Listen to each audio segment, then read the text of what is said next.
Ladies and gentlemen, please welcome Chantal Nagarajan, reporter at Campaign Middle East, and your master of ceremonies for today. Good morning, everyone. I hope we've all found our seats, we're all settled. Our brains are caffeinated, we're bright-eyed. I know it's an early start, but thank you so much for joining us here today. So, this is Campaign's annual out-of-home breakfast briefing. This year's theme is Built for Impact. So naturally, we have an out-of-this-world agenda planned for you all today. Conversations on bold out-of-home creativity, measurement, smarter digital out-of-home infrastructure, and programmatic digital out-of-home. Before we begin, here's a quick shout out to our incredible partners, Arabian Outdoor, Contour Media, Hypermedia, SignX, and the Gen X Media. Now, without further ado, please join me in giving a warm welcome to Nadim Qureshi, Campaign Middle East, Publishing Director, to get this show on the road.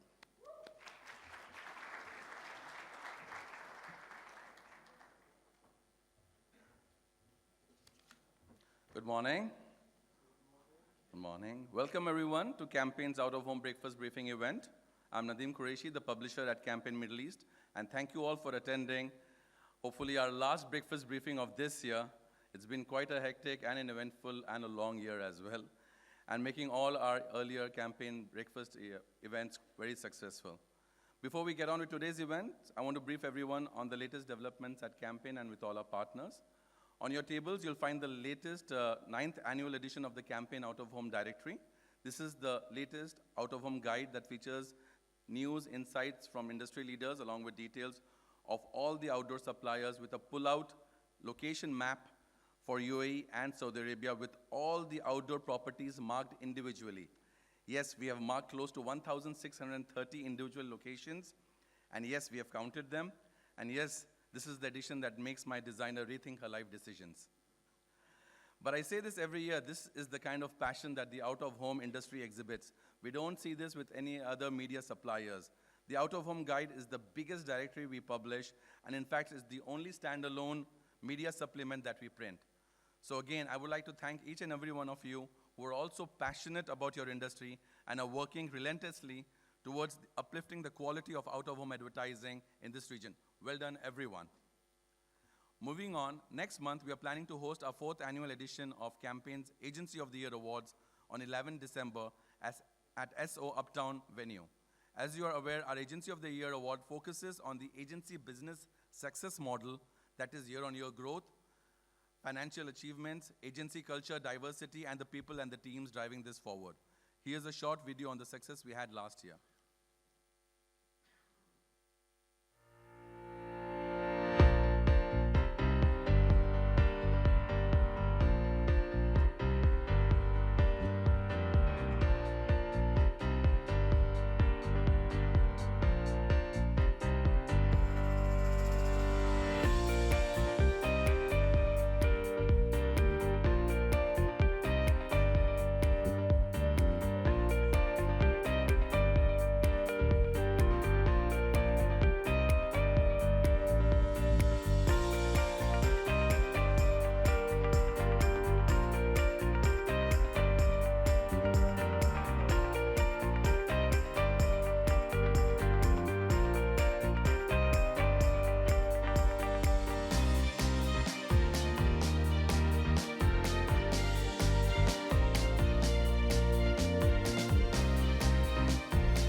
entries last month, and we received record entries this year as well across all categories.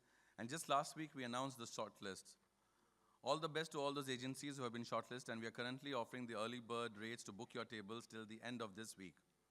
We've also finalized our 2026 campaigns editorial and events calendar, which we have put together on the feedback we received based on the themes survey we had. This editorial calendar should be on your tables as well. And we have a strong lineup of editorial themes and event topics that I'm sure everyone would like to be a part of. For more information on editorial aspects, please reach out to Anoop. And for any commercial opportunities and partnerships, reach out to Saif and Tarun. There they are for any such opportunities. Coming back to our event today, we would like to thank all the partners for supporting our event. Our gold sponsors are Arabian Outdoor, Contour Media, Hypermedia, Synax, Stack Adapts, and the Gen X Media. Here's a short video from one of our gold sponsors, Contour Media.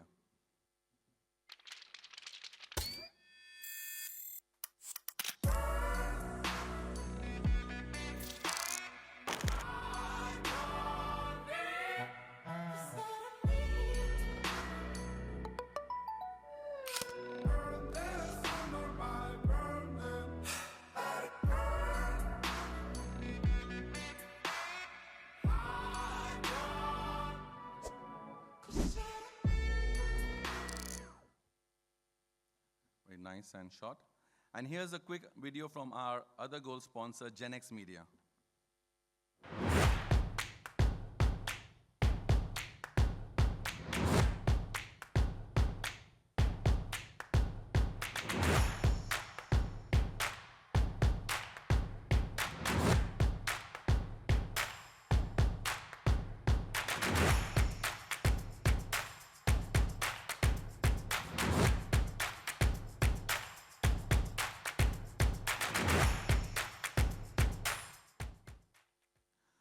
You will hear more from the remaining partners as the day progresses. Let me wind up now. So please make sure you contribute to campaign regularly, and don't forget to subscribe and follow us across the social platforms to get our latest news and updates. Please also send us your feedback on today's event by scanning the QR code on the agenda papers in front of you. Right, that's it from me. I will hand over the stage back to Chantel, and who will take today's event forward. No, I think to Anoop, yeah. Who will take today's event forward. Thank you once again, and I look forward to seeing you all with more partnerships next year. Thank you.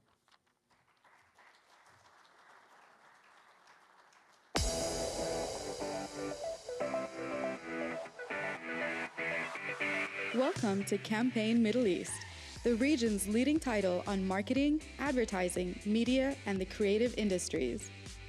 Backed by Motivate Media Group and in partnership with Haymarket UK, we've spent 16 years in the region setting the tone, breaking stories, and shaping conversations for the industry by the industry. From print to digital, podcast to social, we cover it all. More than 330 magazine issues, 1 million annual web visitors, 105,000 social followers, and counting. We bring the industry together: Saudi Arabia, the United Arab Emirates, Egypt, Qatar, Oman, and the Middle East. Our events and podcasts keep you connected to the latest and greatest the industry has to offer. Campaign breakfast briefings, Campaign Market Minds Roundtable, On the Record. Hello, and thank you for joining us on the latest episode of On the Record with Campaign Middle East. Insightful panels, groundbreaking conversations, you stay ahead of the curve with Campaign. We keep you in the loop with newsletters sent directly to your inbox twice a week. We map the movers, the shakers, the game changers. We cover every corner of the industry. We wrap up the year awarding the best agencies of the region with the highly anticipated Campaign Agency of the Year Middle East Award. The industry is evolving, so are we. Stay connected, stay ahead, stay tuned to Campaign Middle East. Thank you, Nadeem. And a very good morning to all of you, our extended Campaign Middle East family. On behalf of this incredible publication and a truly talented team, it's my honor and privilege to welcome each of you, our panelists, moderators, partners, delegates, to this campaign breakfast briefing Out of Home 2026. And yes, it reads 2026 on purpose because not only are we very close to entering a new year, but we're here to draw a line in the sand and start a new race into the future of Out of Home. Before we start, I'm going to do something that I'm not probably supposed to do, but I'd like to take a minute to acknowledge my incredible team that has worked so hard behind the scenes because for some reason in this industry, we don't often give credit where it's due. I'd like to start changing that. Over the past 12 months, our Campaign Middle East team has grown. Not a single one of them has left, and every single one of them has earned a well-deserved raise. Please put your hands together for Ishwari, who's sitting in the corner, who is responsible for the detailed out-of-home map and most of that out-of-home magazine that's on your tables. Remy, our incredibly talented designer, is in the office right now designing this month's magazine. I'd also like to give a round of applause to Chantel, who has helped take our events from strength to strength. She's walking on the left. Please put your hands together for Hiba, who's standing in the corner here, who has taken our social media channels to the next level. To Nadeem and Tarun. Tarun's there, Nadeem is here, who have spearheaded new partnerships and maintained decades-long partnerships in the industry. And Saif, I don't know where Saif is. He's outside. Saif is the newest joining on our team, and that's why he's outside, I'm guessing. But if you get a chance to meet him, please do. You won't regret it. Now, it's time to dive in. In a world where we're constantly stuck to our screens, it's so refreshing to put our mobiles and devices down. We hardly realize how billboards and digital screens change our life. How many we see on our way almost every day when we're driving, or in metro stations, or in building elevators on the way from our parking levels up to our offices. We often take for granted how these screens make us smile or become topics of conversation. Take, for example, the number of times my colleagues talk about how Talabat has a new offer, or how some celebrity is partnering with some brand, or how Arada has a new community launching in the UAE. Or, Anup, you absolutely must try that latest flavor of Domino's pizza. Just because they happen to see something on a static billboard or on a digital screen somewhere. This brings me to the power of creativity. If there's one thing that we've talked too much in 2025, any guesses? AI, thank you. Yeah. It's a tool called AI.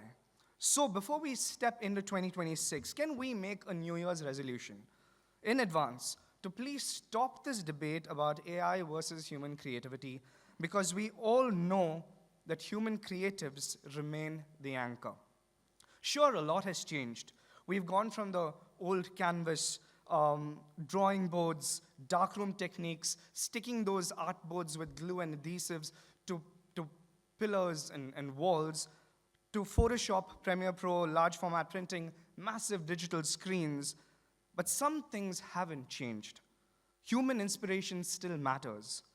Curiosity, being bold and disruptive, is still a differentiator. Culture runs deep. Language is a living thing. And most outstanding out-of-home advertising is still grounded in local humor, real regional tensions, and solving real problems that consumers are facing. For those of us who've become dependent on AI for creativity, suggestions, and from what I heard outside this morning, even for counseling and therapy, we've started talking to them like, it's a relationship almost. We need a reality check. AI can only create based on what it already knows.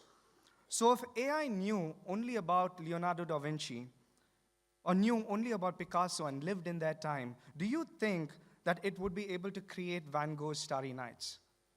I asked ChatGPT, I asked Perplexity, I asked Google's Bard this question. I even asked some of OpenAI's developers this question, and they all had a resounding no, which means AI would not be able in their time to replicate Vincent van Gogh's Starry Nights. What does this show us? Here's the inspiration. We are all human, and each of us sitting in this room have this potential to create an original Vincent Van Gogh, to create original creativity, which means our brains as it stands in this room are still far bigger and far more capable than the creative engines of AI. Moving beyond creativity, we are also here to talk about out-of-home and digital out-of-home. Digital out-of-home is no longer simply catching attention through movements on screens. It's about making every screen a part of a responsive network, a living system where data, creativity, and context meet at a precise place at a precise time for a precise reason. Digital OOH can be so much more than a web of interconnected screens showing what time a known rider is going to reach us if we order then and there. It can be curated in real time based on time of day during Ramadan and footfall patterns during peak hours. It can possibly offer real-time response to weather, traffic, and audience movements. The type of campaigns, think about this, that can be activated, paused, optimized in real time, enabling flash sales, event triggers, or even a crisis response. But before we get there, several leaders have told me that there are still very real problems, very real concerns that we need to address in the industry that are not new. Leaders have shared concerns around the delays that plague current approvals processes. Others have shared concerns about the oversupply within the market and its domino effect on visual clutter, pricing, visibility, and quality. A few others have complained about measurement metrics, taking this beyond reach, frequency, and impressions to track the impact of ad delivery through dwell time, post-exposure uplift, brand uplift, and more. Brands are demanding transparent pricing, a clear proof of play, and supply path visibility that reduces waste and ad fraud. They are calling for better attribution in a world where we can tie screens to mobile IDs, retail data, and geolocation, something that we were talking about earlier this morning. It's no longer about paying top dollar for the shiniest asset and hoping for the best. Brands and advertisers are choosing performance over placements, creative brilliance over clutter, language and localization instead of just sheer scale, and a full stack automation approach that makes DOOH more ROI-driven but not more complex. It's time to ask ourselves, what do we really want? The beauty of programmatic DOOH that's starting and birthing here is not more impressions. It's the right impression at the right moment to the right person with the right intent. So where do we start? There are 3 moves I'd suggest, and dare I say, even dare all of us to consider as we gather the brightest minds in the room. First, let's codify the path to real measurable outcomes. Build the architecture for data-driven buying, transparent pricing, and unified reporting that makes it possible to attribute with clarity and confidence without silos. Second, let's champion the human-AI collaboration. Use AI to scale and personalize, sure, but keep the creative human-led element to stay connected to local culture, humor, and language. Third, alongside static OOH, also invest in smart screens, smarter data, and smarter collaboration. Connect that with retail and telco partners. It's time to hold OOH and DOOH accountable in the media mix. In closing, the future of out-of-home in this region is not just about screens or technology. It's about turning streets into conversations. It's about turning data into direction. It's about turning moments like Ramadan into meaningful connection. Let's trade vanity for value, prime positions for precision, the noise that we hear on 100 thought leadership articles for nuanced conversations. And let's move forward with a touch of curiosity and a lot of courage. We're here to learn from each other, understanding how top industry leaders are making it work. We're here to learn from them, from their honest and transparent opinions, and figure out the top takeaways that we can actually implement in our daily lives. I'm honestly excited about the conversations that we're going to have today, And thank you all once again. Welcome once again to the Campaign Breakfast Briefing Out of Home 2026. Thank you.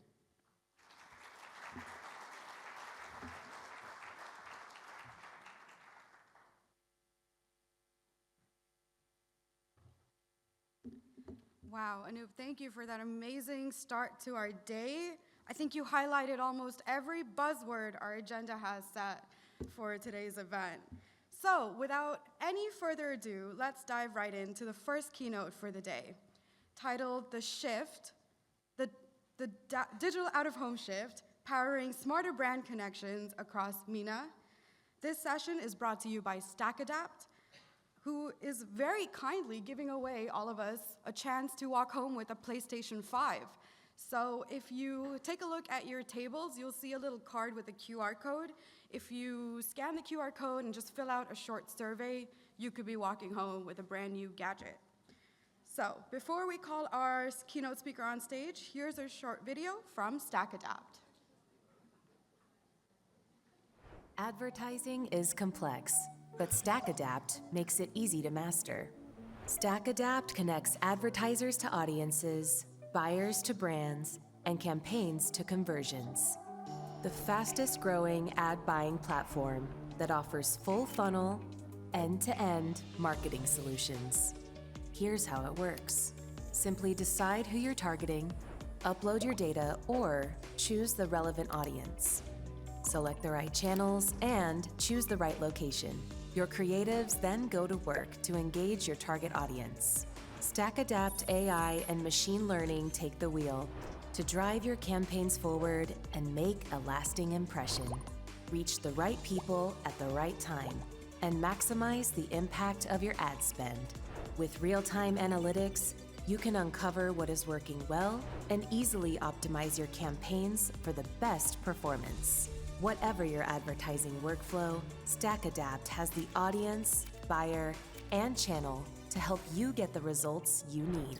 See why marketers everywhere are switching to StackAdapt. And with that, it is my pleasure to welcome to the stage Khalid Al-Fangari, the Senior Manager of Client Services at StackAdapt. Khalid, over to you. Thank you so much for this, Chantal, and good morning and sabah al-khair, everyone. I hope everyone had a good breakfast so far and your coffees are already kicking in. But I'm very excited to talk about the digital out-of-home shift and how it's really helping connecting brands to their consumer even further. So as Chantal mentioned, my name is Khalid Al-Fangari. I'm actually based out of London, but this is a very special moment for me. And the reason is that I was actually born in the UAE, in Abu Dhabi particularly. And being back here, seeing the amount of creativity, brilliance, and all the amazing work everyone in this room and in this industry are doing across GCC and across the Middle East is absolutely mind-blowing. And especially thinking about it from a digital out-of-home side of things. It's been a channel that's growing massively across the globe and growing massively across the GCC region as well. And it's really good to see the level of creativity in here. So throughout this presentation, we talk about how digital out-of-home is really redefining how brands and advertisers are thinking about the media marketing mix, and also kind of thinking about the future of programmatic digital out-of-home. And we do have some really cool, really exciting case studies to go through as well.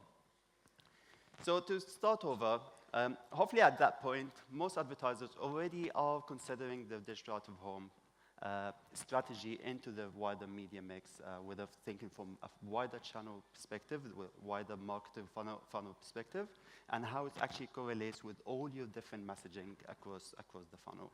But it's good to take like one step back to actually consider how that shift is happening. So at the moment, as the technology is already evolving, we're seeing the digitization of screens very, very rapidly across the Emirates, across the GCC, and pretty much everywhere in the world right now.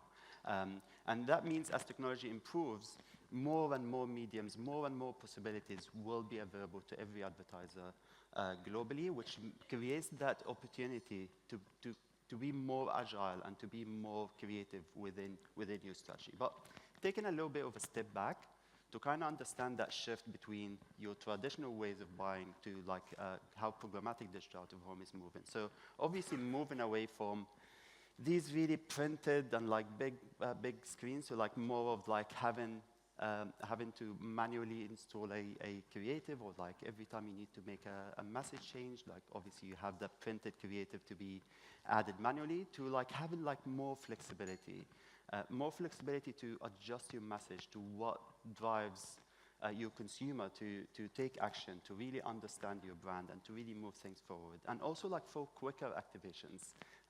Back in the day, going into the old way of buying, that means a lot of phone calls, a lot of emails, and like waiting for an actual ad to go live, but looking from a digital out of home, especially from a programmatic digital out of home perspective, it is literally from a click of the button.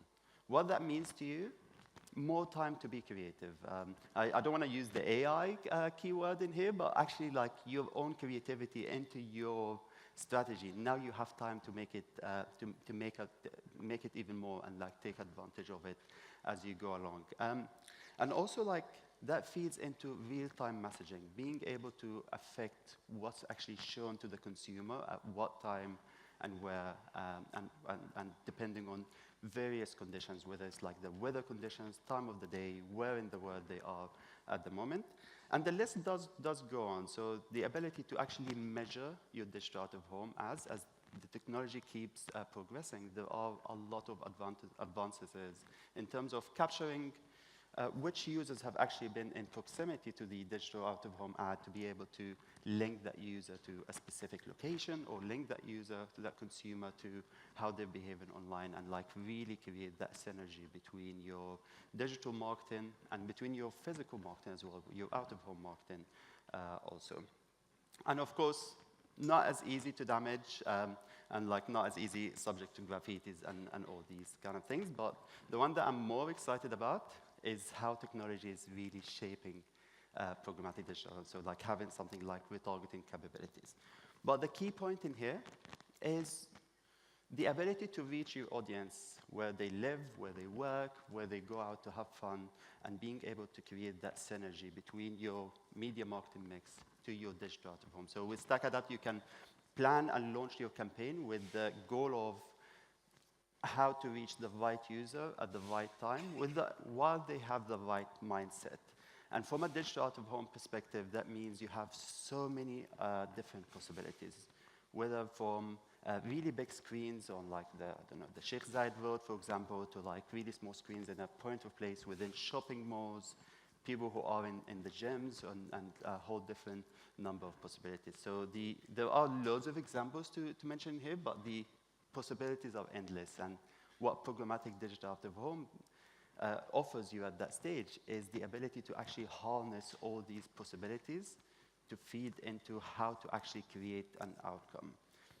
But with endless possibilities, it's good to think about it from your traditional, your old school marketing funnel. Like, where does digital out-of-home sit into the funnel? I think if I ask everyone in the room right now, the instant answer is that it is a top funnel awareness piece. And that's most definitely a big piece of the puzzle.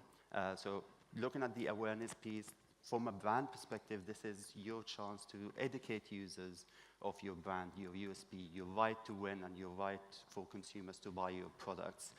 So whether it's like big screens on the Sheikh Zayed Road, even like walking in the hotel today, I'm sure everyone noticed all these big screens outside with some of the luxury brands. So this is a really great opportunity to think top funnel, think how to educate consumer of your brand, educate your consumer of like why your brand, and what's the main benefit for consumers to actually engage with it. So that's where large formats comes in, but digital out-of-home actually can fit into different parts of the funnel as well, just because of these endless possibilities. For example, thinking we're going into January soon, that's probably the time where people will start doing their New Year's resolutions, new year, new me, and like probably gyms for the first 2 weeks or 3 weeks will be absolute nightmare to go to because of how busy they are. But, exactly. But that's also a really great opportunity, because if we think about place-based digital out-of-home, programmatic digital out-of-home ads, means you can insert your ad, make sure your impressions are shown at the right time. So if your product or if your service is more relevant to gym goers or people who make impulse reactions because it's the New Year's, then that's a really good point to drive that consideration and move it from awareness to consideration. And being very flexible with your strategy as you go along.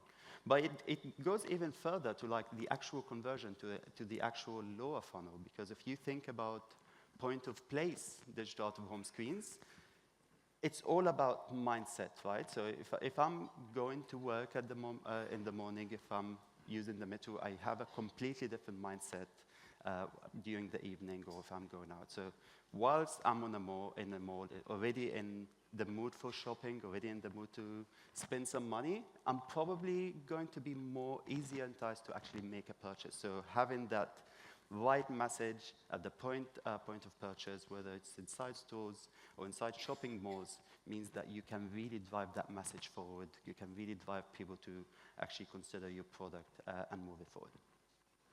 But thinking from the full funnel point of view, it doesn't mean that digital out-of-home, it's only digital out-of-home across the funnel, and that's the beauty of it, is to actually making sure that you have the opportunity to how to make sure to complement your digital out-of-home campaigns to what you're doing elsewhere, what you're doing on your display, your programmatic, your native, as well as all of your other media mix. And this is really where the power of programmatic comes in. So being able to leverage one platform for all of your channel, including digital out-of-home as well as the other channels, give you that flexibility and makes you much, much, much more agile to harness that power and really shape your strategy to what will drive outcome. But it's not only about this, it's also about using the right audiences and gain these insights for your audiences as you go along. And ultimately as well, one of the main benefits of digital out-of-home, as mentioned earlier, is that measurability piece. Now that there is more technology behind it, that more device IDs, for example, or like different ways to kind of understand how the digital out-of-home ad is being impactful and understand that brand lift, that means you can have like a more holistic way understanding of how your digital out-of-home campaigns fits within your other marketing media mix. And that means that you'll be able to make more informed decisions, budgeting-wise, and also planning for the future-wise. And I think ultimately to actually understand your consumer and when to reach them and with what message accordingly. And that's also like goes into the targeting piece. So we've talked about reaching users while they have the right mindset and reaching users at the right time of the day. And that's where more targeting criteria keeps coming up with digital out-of-home to like really push that message forward. So I think the sentence that I always like to use is reaching the right user at the right time with the right message while they have the right mindset. So some of the targeting criteria of programmatic digital out-of-home will really push that. So from a geographic perspective, being able to target specific areas whilst also you're controlling what time of the day your ad will show. That means you'll really harness someone who's in the mindset of going to work in the morning, or someone in the mindset of like going out for the evening or having fun or visiting family or whatever it is, but like you're making sure that you segment your time accordingly. And also tying this with the venue type, whether you're having your ads in gyms or elevators or even like outdoors in big streets, and like really having the right message that's contextually relevant to where the ad is shown and mimics what the user's behavior is. And one really exciting targeting criteria in here that I do always find fascinating and largely underutilized sometimes is actually weather targeting. That something affects us all the time, to be able to have your ad to be reflective of the weather around the user at the time, that makes it much more impactful and more relevant. Of course, if we launch this in London, at any time, you need to have a rain-based ad because it would just show the rainy message all the time. But going beyond this, from a targeting perspective, the next step of this is to make sure that having the right message.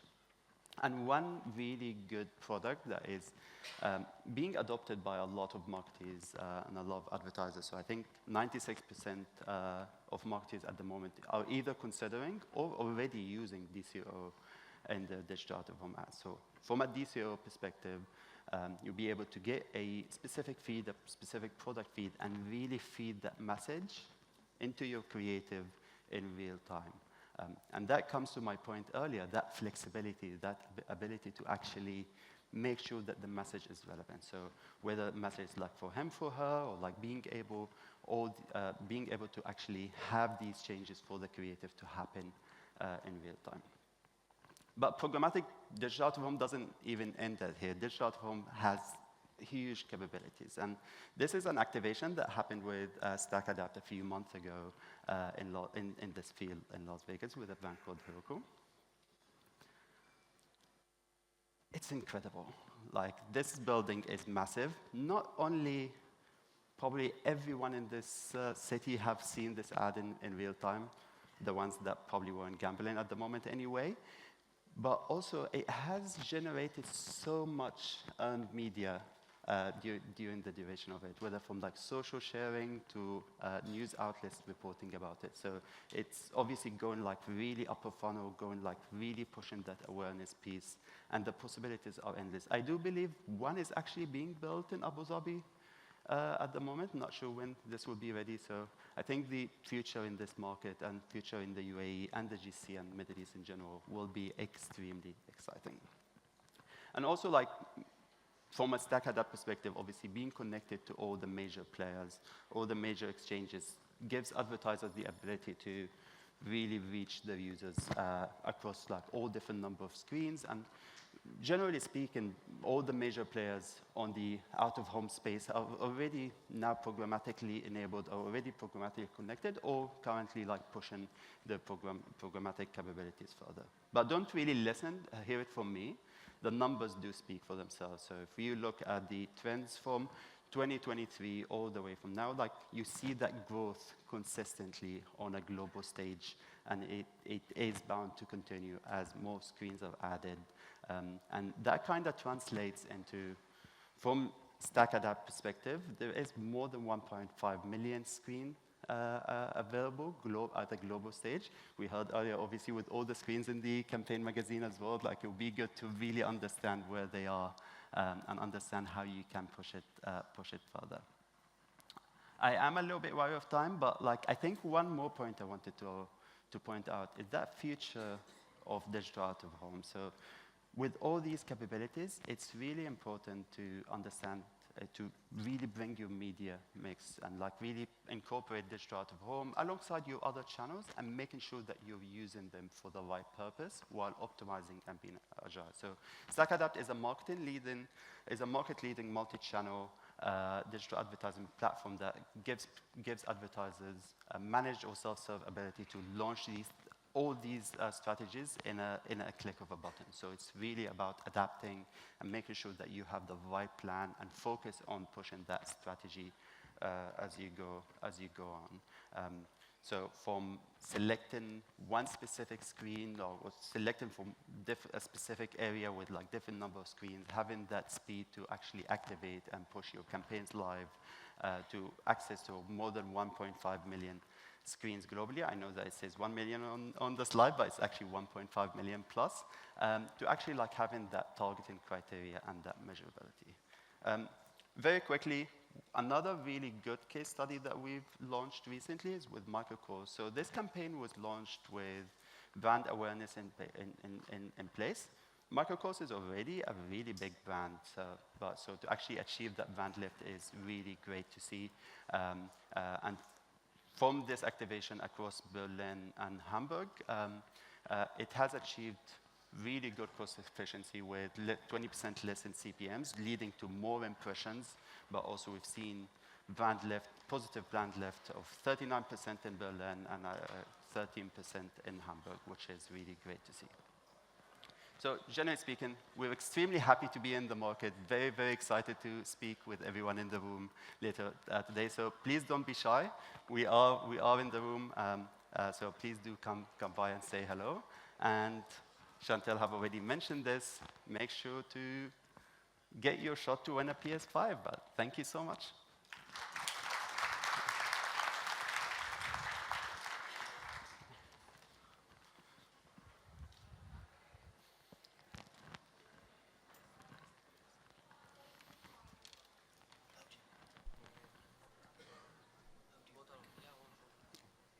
Hi, thank you, Khalid, so much for that amazing, amazing presentation.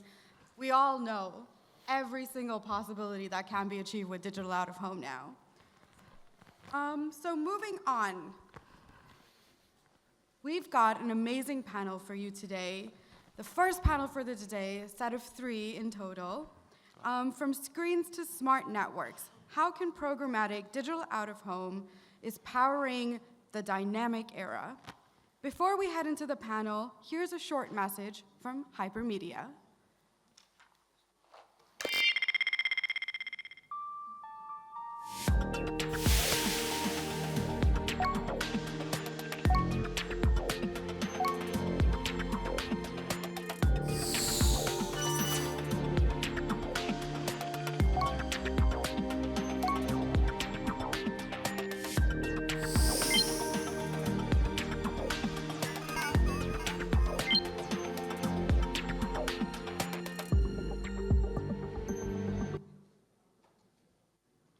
So with that, please put your hands together for Wissam Najjar, the Chief Operating Officer of Omnicom Media Group for the Middle East and North Africa, Lawrence Baldwin, the Senior Regional Brand and Marketing Manager at Talabat, Dylan Templeheld, Head of Programmatic at Hypermedia. Guys, I can't hear your claps.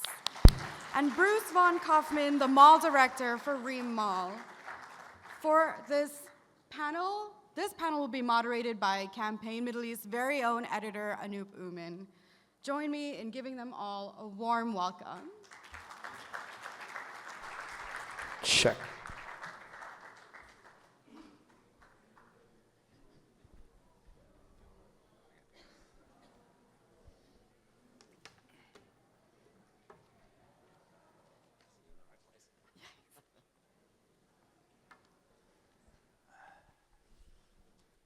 And we'll start in half a second.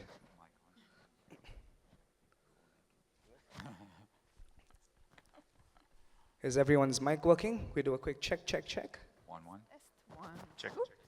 Working. Can you hear me? Okay. Wonderful. Can you hear us right up at the back? Wave if you can. Wonderful.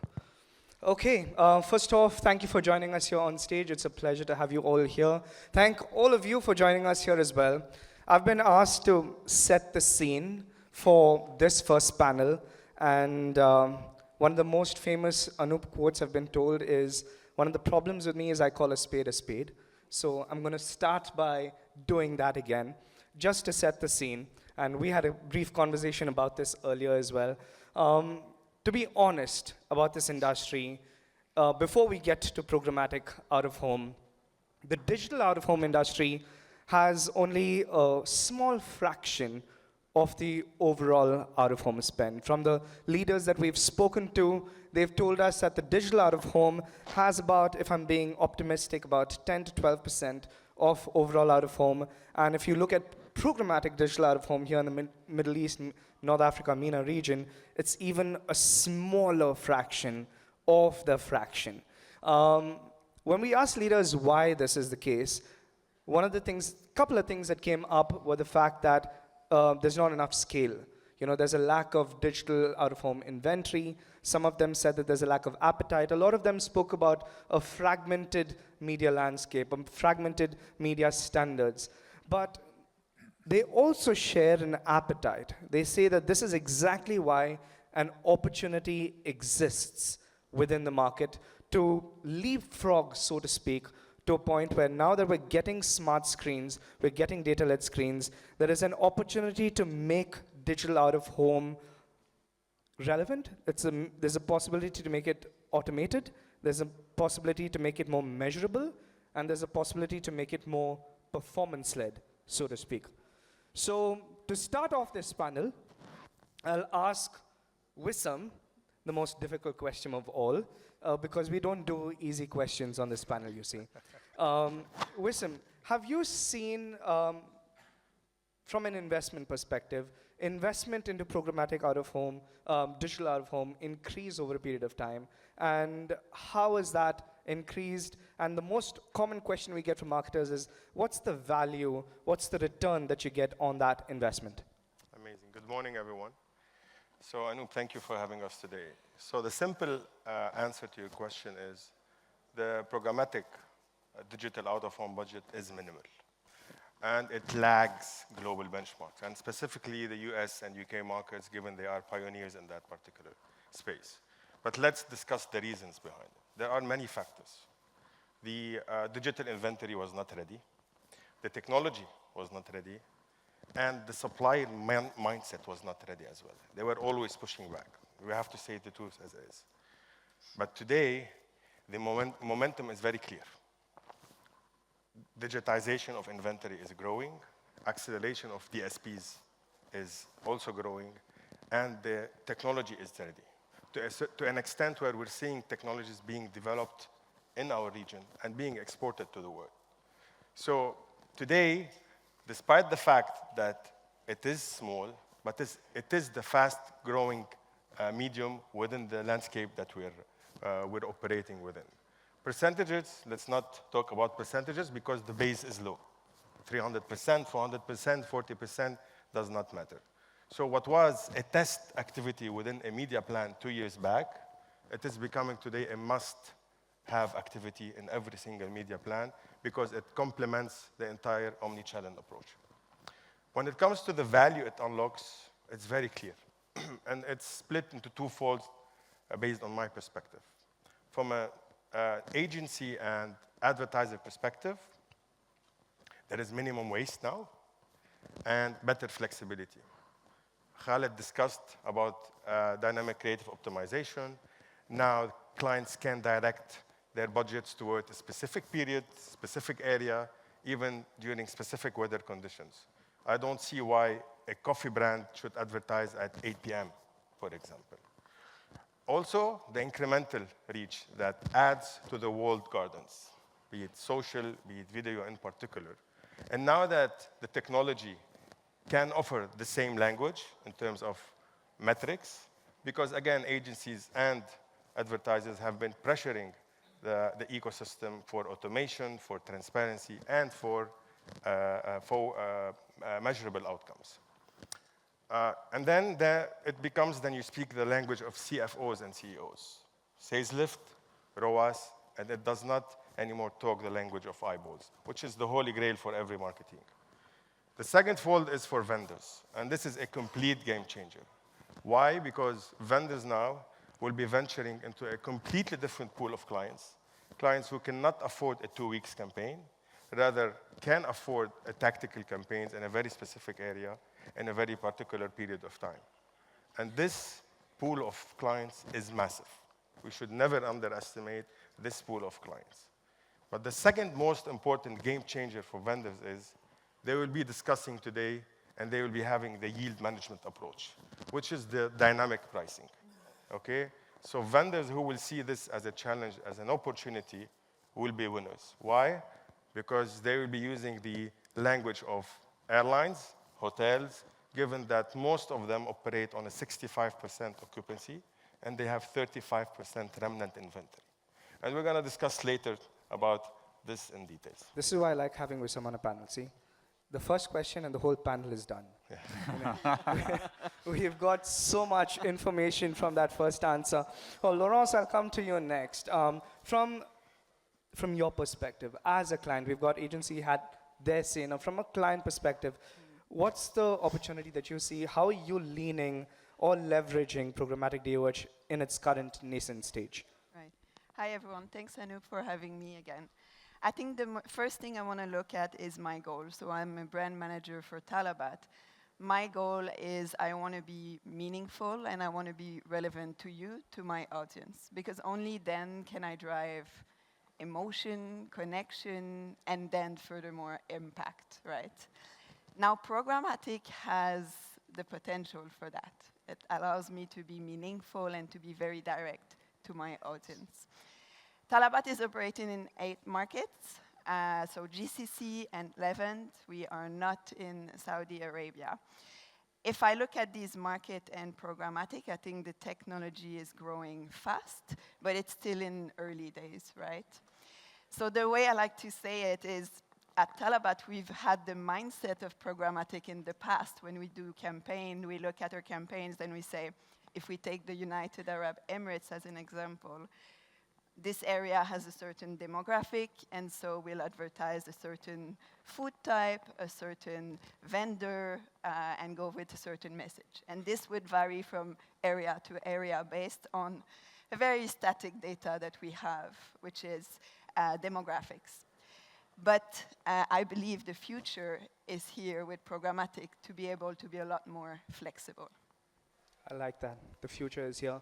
I like the appetite that's growing. Dylan, I'll come to you. Now, with speaking and growing on that concept of appetite that both Wissam and Laurence have spoken about, from your perspective, we've seen those that are trying to move at the speed of technology. Sure. Yeah? We've also seen people who have this let's wait and watch approach, right? But how is this convergence, and I'm speaking from a tech perspective now, how is this convergence of having dynamic creative, for example, journey intelligence, for example, sensor tech, for example, moving DOOH from being this passive broadcast medium into something that resonates, that reflects, that is a little more interactive? Yeah, thank you, Anu, for having me, and good morning, everyone. I want to answer a few questions that have already come up. So there was a question of scale. Right. In terms of the scalability of the programmatic out-of-home, we are already working on that. So we've answered the call, as Wasim was saying. The vendors and the supply partners need to be doing more, and we are. So the scale of screens that we have available on the programmatic availability is vast. We've got over 4,000 screens that we have access to already. Within that, we are implementing sensor technology, as you were saying. So the sensor technology will then allow us to address audiences rather than on a location, and that's where the intelligence is going to come in. So looking at programmatic digital out-of-home in a way that we are now targeting against an audience, which is the same as what you would do in any normal programmatic online activity, and that's where it starts to become a very interesting proposition, because now we're talking about out-of-home as a part of a much larger omnichannel approach. So to answer your question about the speed of that, it's happening now. We're here, we're ready. The technology is in place. It's just a matter of now working with partners to educate them well enough to say, here's what you have available, rather than looking at it from a traditional out-of-home perspective. You now need to look at it from a proper digital omni-channel approach. And Khaled mentioned that in his presentation, is that now you're able to do all of the online activity through a single DSP source. So you've got your out-of-home or programmatic out-of-home, you've got your mobile, you've got your web-based activity. Everything sits within one platform now, and you can set your targeting parameters, and with our sensor technology, it's targeting in real time. So we're not dependent now on assumptions based on third parties to say, you should be on these screens because the audience we think is there, right? Now we know the audience is there because we can see them, right, in real time. And when we are able to target them based on certain demographic, so age, gender, that type of targeting is in place. And as time goes by, and currently now available, there is other solutions based on emotion. And then as we start to test and learn, we'll be able to say, okay, well, brand affinity is now something that we can target against. Within the locations themselves, it will be based on, say, we were talking about this earlier, synchronizing screens for certain alleys or avenues within malls, within the retail media sector as well, so within in-store.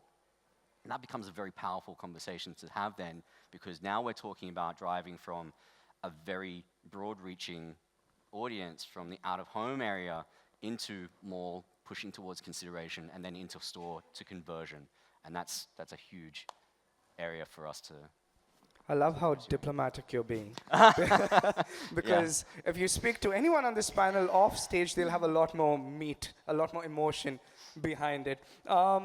I also like the fact that everyone's actually listened to Khalid's keynote, so thank you, because a lot of references in for that. I'll come back to you, Laurence, from a client perspective. This is that time of the year that we're setting up the final pieces of the puzzle for the Ramadan campaigns. Budgets are sorted. We've started setting plans for through 2026. How do you feel like about this discussion, and how much of this is going to be within those plans in terms of making the most of those opportunities of a responsive medium? Right. It has to be in the plans, for sure.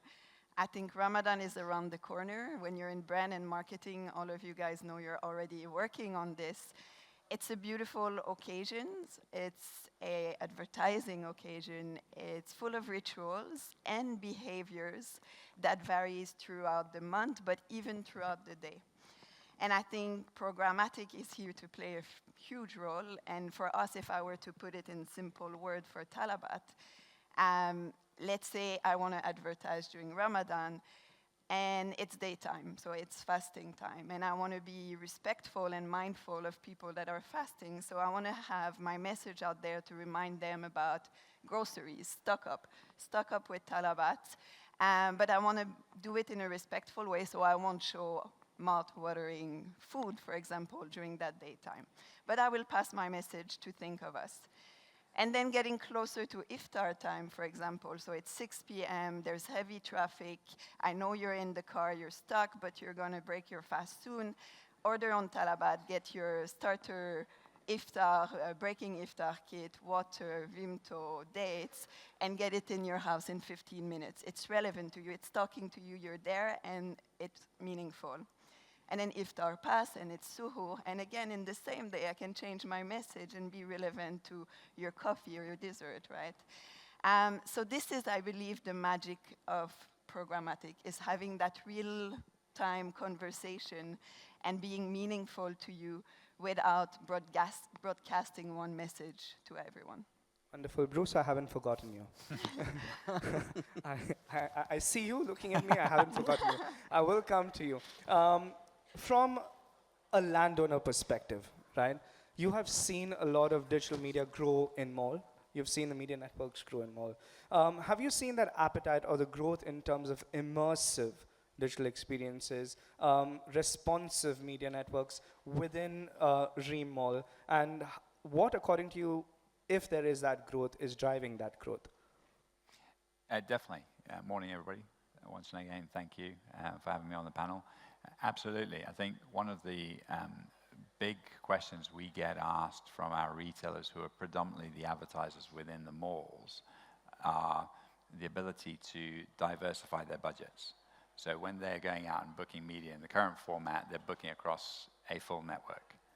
Diversifying and splitting it, as we've talked about, and saying having particular sections within the mall that can be programmatic to that location, allows for flexible pricing, which then caters to their pockets. That then enables them to unlock their budgets for more programmatic advertising spend, because they're getting better bang for their buck. And that's the feedback we get from them. That's the in-mall customer. But then you've also got the end user that potentially is coming through to the mall that wants that targeted experience as well. So in the relevance of where they are and what they're looking for. So we're seeing a lot of push on that front, on both segmentations. From a consumer perspective, we've seen a lot of, how do I say this in a polite manner? We're getting bombarded with ads, across devices, across channels, different places that we're at, wherever we're at. And it seems like over the last year, it's been this battle, this tug of war for time and attention of the consumer. Laurence, we're looking at it from a place of relevance. We're looking at it from a place of context. We're looking at it from a place of timeliness, right? If I were to cater to each of these three elements, how do we still tap into these three elements, but with that programmatic lens, in real time? And then how is that going to change the current form of advertising and the future of advertising? So context, personalization, being timely is no longer a nice to have, right? It's a baseline. It's everybody should be, it's a must have. It's the whole game now, basically. We're fighting for everyone's attention, right? People are just slowly pushing us out if you're not instantly being relevant to them in that moment in time. What is the attention span now? 7 seconds, probably. It was 8 a few weeks ago. Now it's 7. It's just constantly reducing. And I think this is why programmatic is so important, because it allows you to be in that moment with that person. It's being human in the end of the day. It's being human to that person, and I wonder if it's even advertising anymore. That's how human you're becoming. You're giving them a helping nudge in the way you're communicating to them. So it's being timely, it's being relevant, and this is really the future of programmatic. And I believe that's why it's so much more than a technology. It's unlocking these moments and these emotions. This is what it will allow. Just to add to that, I think, Yeah. you say that's the future of programmatic. It's now. there. It's now. This is the present of programmatic that we can achieve for you today. With the sense of technology, it's able to read those audiences Right. in real time, and then decide to serve the creative based on what is the right moment for this individual or for this group of individuals that's standing in front of the screen right now. You need to remember that it's still a one-to-many, but you're having more nuanced conversations now with your audiences based on the dynamic creative that we can serve at any given moment across the network of screens that we have available. We're not supposed to take audience questions, but I want to just throw a little spanner in the works, because earlier today I did a roundabout of people and I had a quick view about them, and I said, listen, what questions would you like to ask the panel? And they had questions for Dylan and Wissam, so I'm going to end with the two of you before we close. Dylan, one of the questions that came up was, apart from the brand on stage, how are you feeling about brands moving towards audience first and dynamic creative? And I think it was also in my opening speech, it was, has the time come, and you can be as casual as you want to be, has the time come to hold digital out of home and out of home accountable? Yes, so both answers is yes, we should be using the programmatic out of home and real-time audience planning in all of the brands that we work with. It should just now be part of their thinking when it comes to planning. How am I reaching my audiences across omnichannel approach? So programmatic digital out of home now fits very nicely into that, where we can say, well, we want to target an audience and you want to have this type of impact, and this is the measurement that I want to see. From the back of it, we can supply all that. It's available now. And sorry, what was the second part of that question? Do we need to hold digital out of home accountable? I think that we're already doing that for ourselves in terms of the measurement that we're able now to see from the DSP reporting, from the SSP reporting from our side as well. We're able to show the accurate demographics of audiences that we're serving to. So there's more measurement and accountability, as you say. The DSP is third-party reporting for the agencies and brands that are delivering the campaigns on their side. And then obviously through third parties as well. So for example, location-based measurement and other digital out-of-home measurement supply partners that we work with can lend itself to all of that. So the measurement and reporting and accountability is there already. It's just a matter of how brave is the brand now to really dive into adding programmatic digital out-of-home to their omnichannel. Just to add to that accountability bit, just to flip it on its head, I think there needs to be an accountability bit on the advertisers, right? So who's actually coming on? Are they being smart enough to tap into the potential that's been offered today for them to then go get a better result, which is then backed up by the data that the guys are able to produce and present and say, you know, you are getting accurate eyeballs on the screens. They can measure that. They can come back with the data on that. So I think the accountability piece also has to come through to the advertisers in terms of, they need to modernize in terms of the way they approach it as well. So not just the traditional methods. Let's start to look at the opportunities there in front of them today. And the second question that came in from the audience, I'm sorry, we're so much going to get the difficult question again, is if we're putting budget towards programmatic DOOH, where is this budget coming from? Is it going to come from the out-of-home media spend, or is it going to come from the digital media spend? And is there a cannibalization of budget that we need to be worried about? So I think that was the vendor's worry to start with. Okay. This question reminds me of when digital media was growing and publishing media was pushing back, because they kept pushing and saying digital media will not replace us, digital media will not replace us. And the winners were who saw this challenge as an opportunity as well, okay? So again, I don't see it as a cannibalization, I see it as an evolution, okay?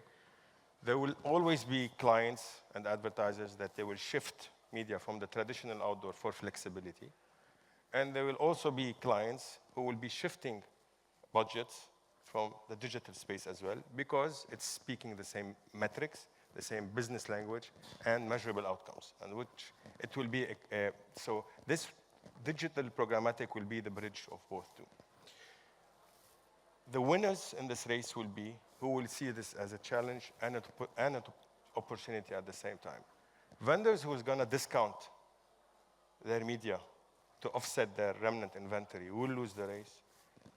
And vendors who will increase their rates, trying to outsmart the system and offset any drop in budget, will also lose the race. The winners of this race will be who will be able to master the yield management and dynamic pricing. Again, you discount your remnant inventory, but at the same time, you have the opportunity to increase your rates for your top-notch locations. And this is where you move away from the traditional rate card. So this is a big winner for the ecosystem. Everyone will be a winner. And everything we will be doing around programmatic outdoor will be to complement the whole ecosystem rather than to steal budgets from one media to another. Perfect.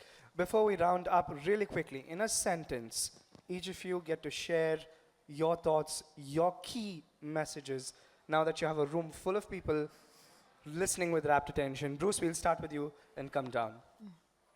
Look, I think there's a massive opportunity for everybody in the room to unlock the potential of what we're talking about here today. And sort of just circling back to you a bit about the budgets as well.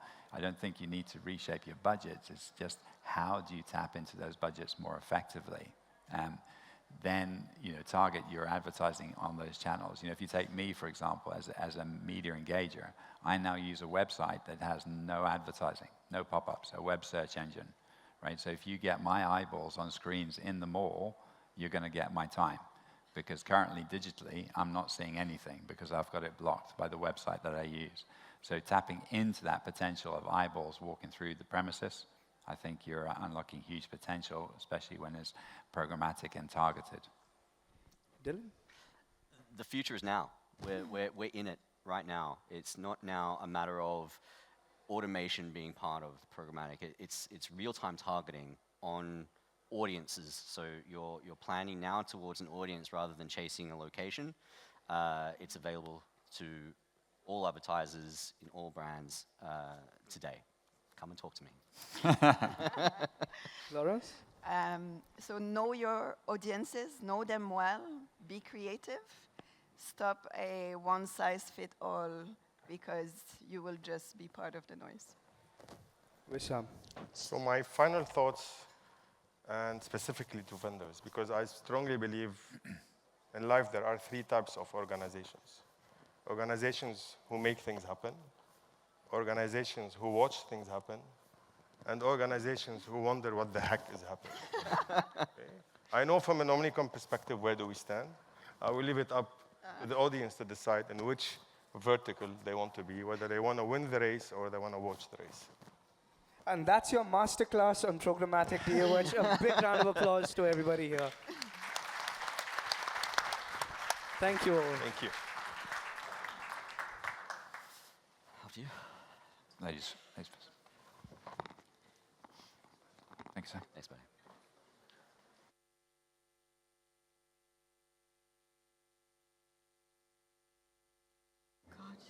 Thank you, Wissam, Bruce, Laurence, and Dylan.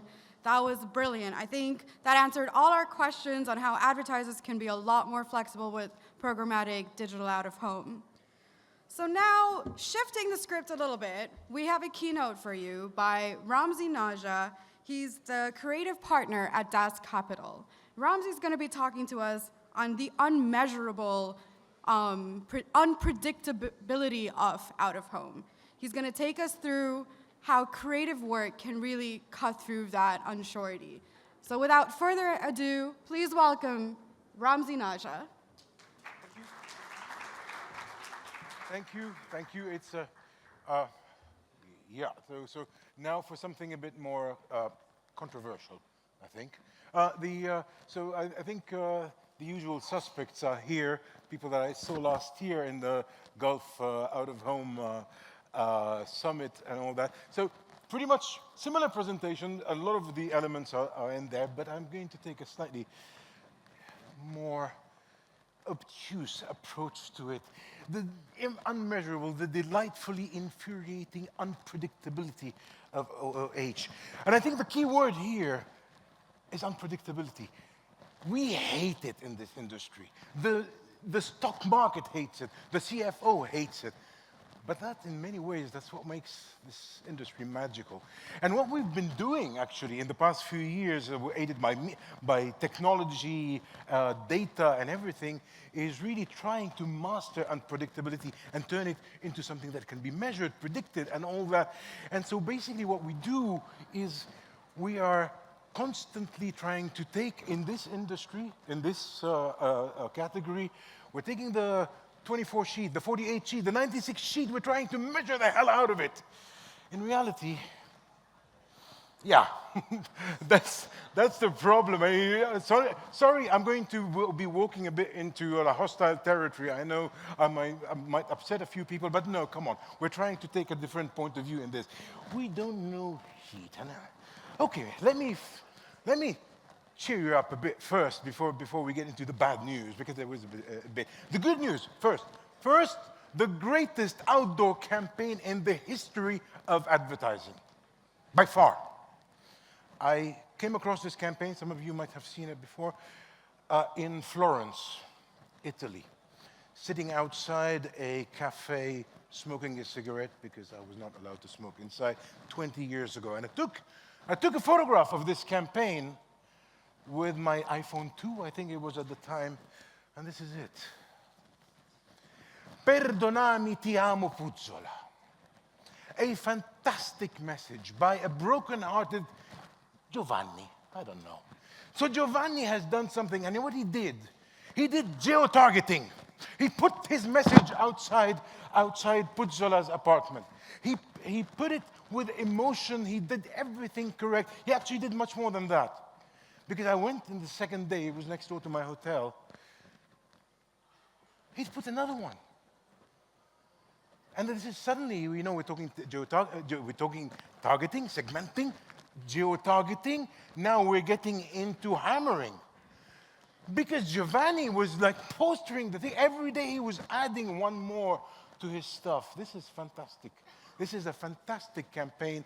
It does everything that Out of Home does, and does it in a beautiful way, because he's trying to get everybody's affection at the same time. And it's not just like targeted, but it reaches everybody else. Let's park it for now. We'll come back to this in a minute. Yeah, this is not my strong point, by the way, but I'll try. Let's do some math. Oof, that's a big number. 73%. This is good news. A 24 survey by Harris Poll says 73% view what we do here as beautiful, wonderful. They look at out-of-home ads favorably, surpassing television and media. Surpassing television. That's fantastic. Let me skip this. But big butt galloping into the horizon. Ooh. What's this? Well, according to Dave Trott, he has no source to back it up, but I will take him at face value. 89% of ad messages are neither noticed nor remembered. You want unpredictability? Okay. So what do we do when we're faced with this? What have we been doing as an industry? Sadly, what we've done really is basically go to try to data the hell out of unpredictability. That's what we do. We just put mathematics at our aid instead of doing something else. The trouble with this approach is that short-term metrics, they undervalue the long-term effect of a brand. They really undervalue it, and especially, in big words, emotional media. This is the beauty of OOH. It's a massively emotional media. Worse, we've mistaken the measurable for the meaningful. Now, I think this is a big watch out. It's a very big watch out because basically we're getting obsessed now. We're getting obsessed as an industry. We're getting obsessed with metrics. We're getting obsessed with figures. We're getting obsessed with trying to predict the unpredictable. Ouch.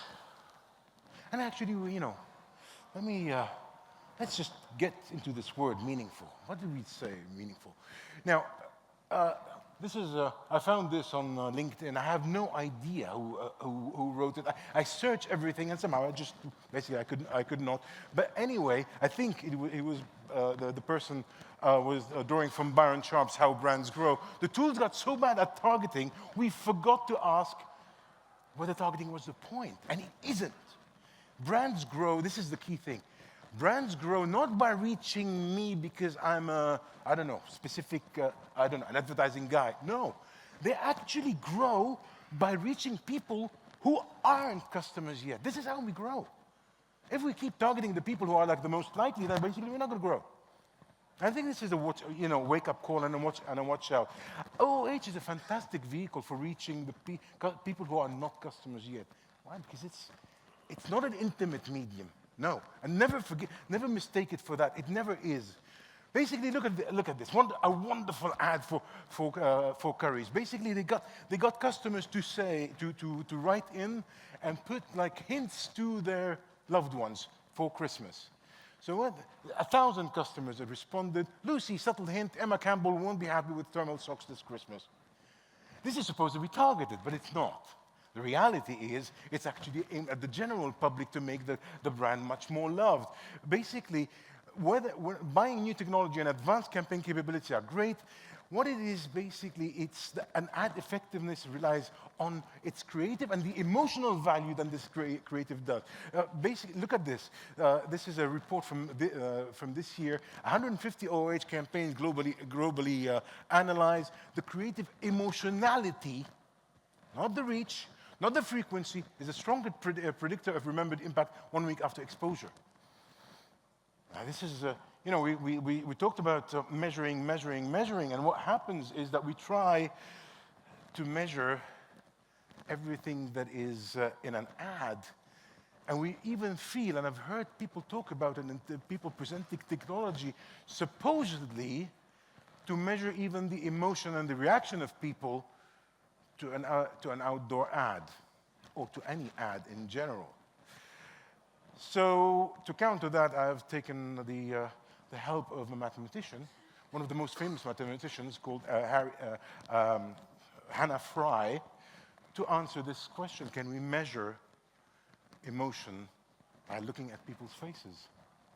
There are some companies now that claim that they have an AI that can tell how you're feeling, whether you're happy or sad or stressed or worried, based on an image of your face. And that claim, my friends, is absolute bullshit. And I'm here to tell you why.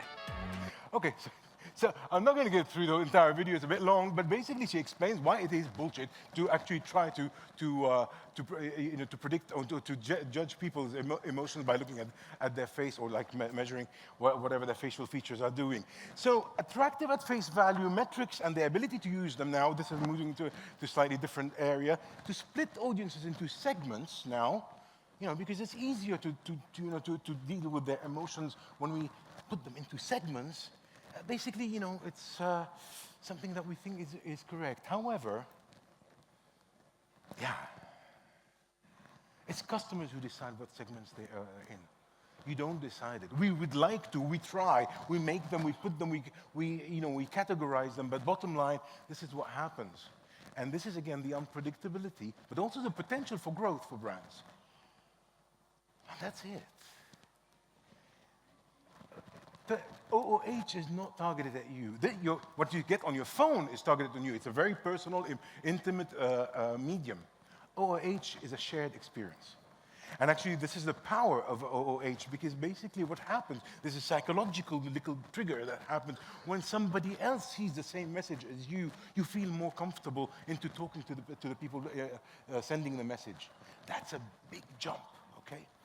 So let's have a look at that.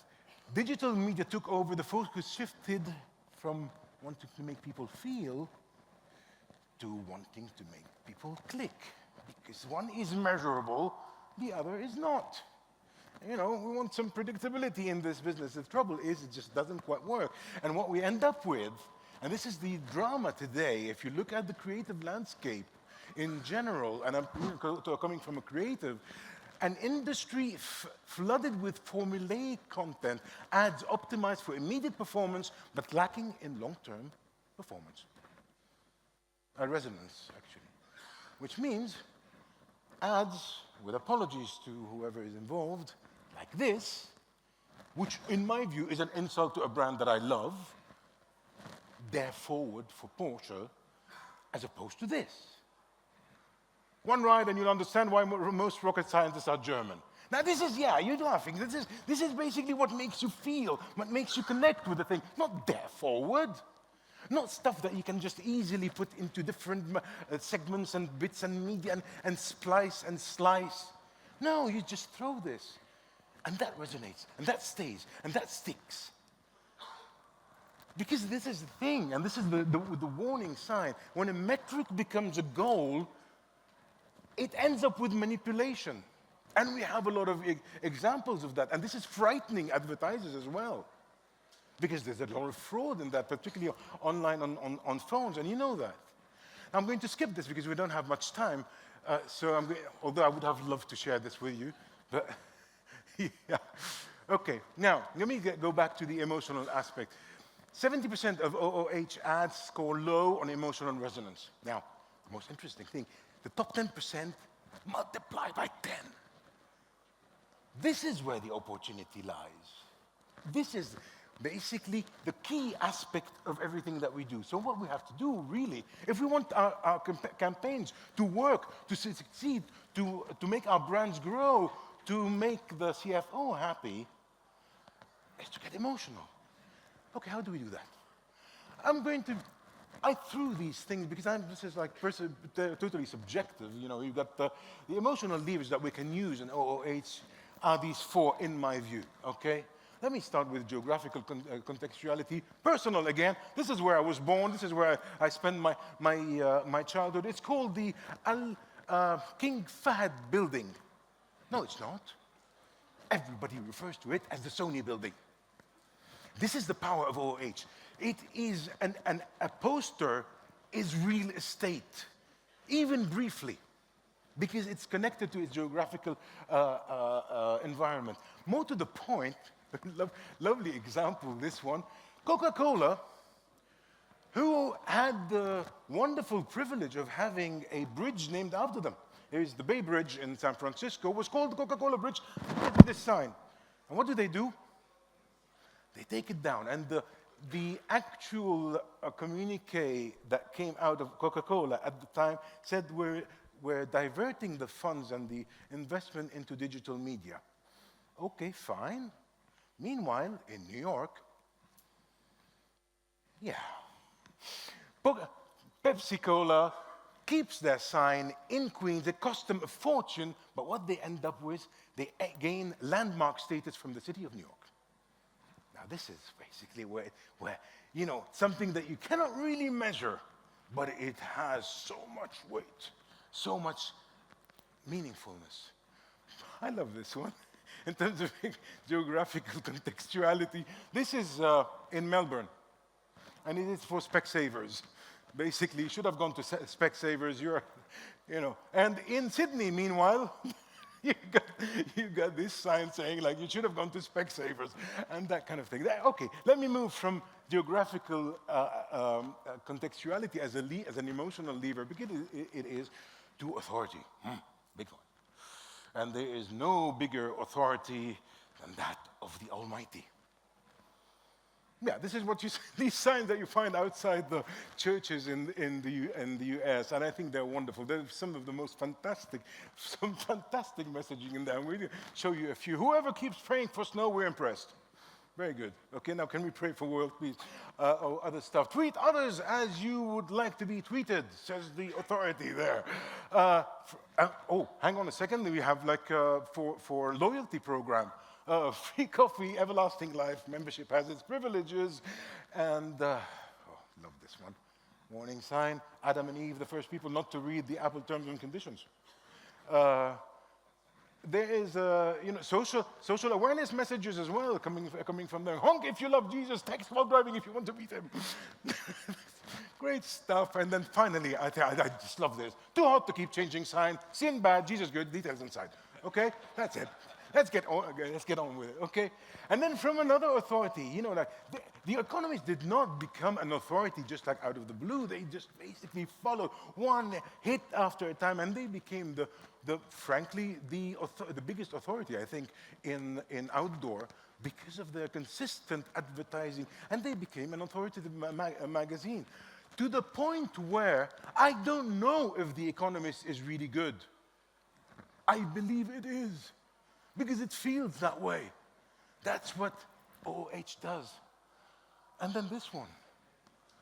I mean, how big your balls are, British Airways, to put this. It's fantastic. They just like stick the thing. There's no logo. There's just reflected here in the thing, British Airways. This is confidence. This is authority. This is what this medium is fantastic for. Same thing here.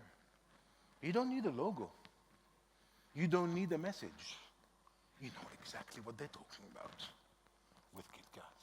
Then you have exposure. Exposure is a bit more complicated because in this day and age, you get exposed very quickly.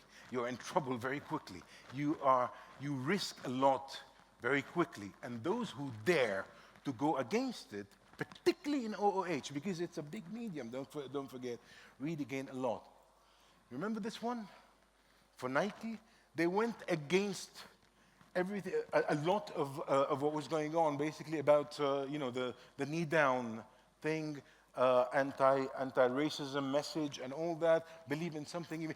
This meant Nike losing a great deal of their followers. It meant that sneakers were burnt in public because the public was angry.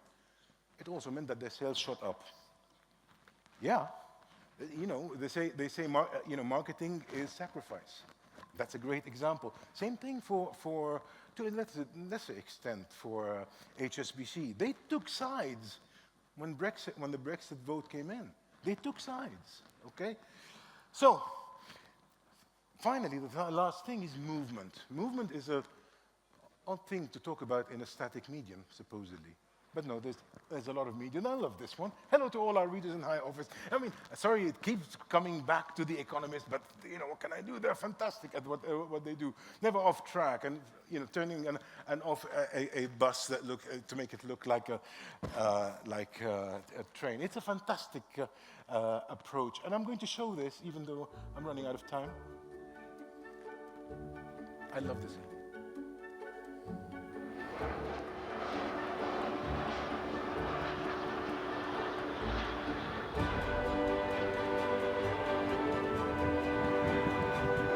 Isn't it wonderful? This is about 20 years ago. It was about 20 years ago. There was no, the data was very difficult to find and stuff, and fantastic. They did it with fantastic technology, but they really touched the heart of people. You got this from The Economist as well. You walk under that bulb, and it lights up. Isn't it wonderful? So the more the medium moves forward, the more we need to go back to basics, the basics that make it such a fantastic medium. What really decides consumer to buy or not to buy is the content of your advertising, not its form. No greater authority than David Ogilvy. So basically, when you think of Nike, I'm sure all of you have seen this campaign. This is a localized campaign for the Chicago Marathon. It went global. Why? Because the content is so good, because it's so well done. And the message actually really comes to us. Easy doesn't. You know, that's throwing everything on mathematics, technology, and the ability to measure things on spreadsheet, that's the easy part. The difficult part is what's inside. So while the creative and media have traditionally been measured in isolation, this is the interesting thing. I think this is really the summation of what we're talking today. Yes, I'm going to end very quickly. Basically, that when we're trying to put these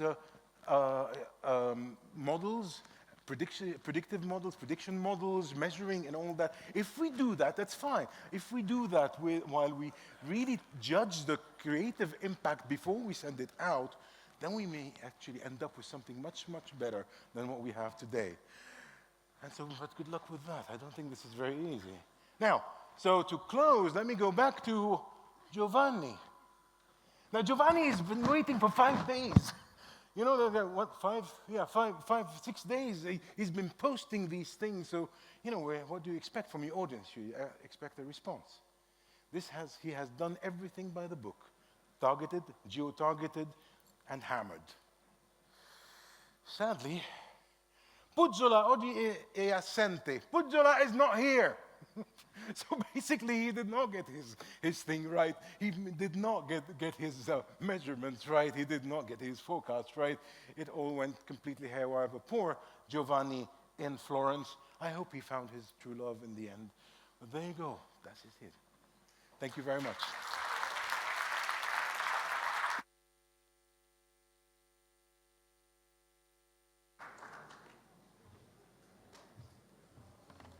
Thank you, Ramzi. It's always such a wake-up call whenever Ramzi takes the stage. We're all like completely pulled back into what the real focus is. Well, moving on swiftly, we have our next panel for you today. This panel, forgive me for the pun, ooh creativity, choosing cool culture over clutter. Before we get into that, I just want to remind you that if you did sign up with the QR code to win a PlayStation 5, please stick around till the end of the event. That's when we'll be giving it away. Now, without further ado, please put your hands together in welcoming Katib Belkoja, Marketing Director at Alphate Motors, Melissa Bake, the Chief Brand Officer at Arada, Alisher Zaev, the Associate Director of Retail Media at Union Co-op, and Gaurav Sinha, the Director of International Marketing at Domino's Pizza. Moderating this panel is Walid Yared, the CMO at Shwari Group.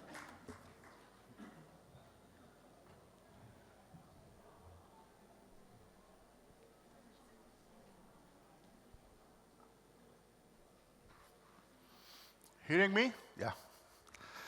So, thank you all for being here this morning. I will not be long to start, so I'll just share with you a couple of insights. First one is that out-of-home is the most resilient of the so-called traditional media. According to the World Out-of-Home Association, in 2020, ad sales for out-of-home stood at $30.7 billion. That rose to $49.8 billion in 2025. This rise comes, of course, with the rise of the inventory. And when you say inventory, you say clutter, which will get us to the first question. That's addressed to you, Melissa. So in a region where audiences and, as a consequence, advertisers prefer cultural authenticity over aesthetic perfection, what does it mean to break the clutter? Thank you. And thanks, Campaign, for inviting me here today. So before I answer that, I think I'd like to introduce Arada, We are coming to our ninth year of operations with 100 billion dirhams worth of projects and active presence across 3 markets, which is the UAE, Australia, and the UK. And how we achieved this so far is by being very consistent and very purposeful, really understanding what we stand for as a brand and being very clear in our messaging.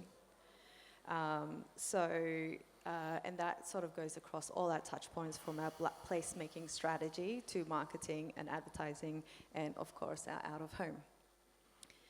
How do we stand out is we really respect the cultures that we're designed in. And this means we understand the context, the culture, the people, and the environment.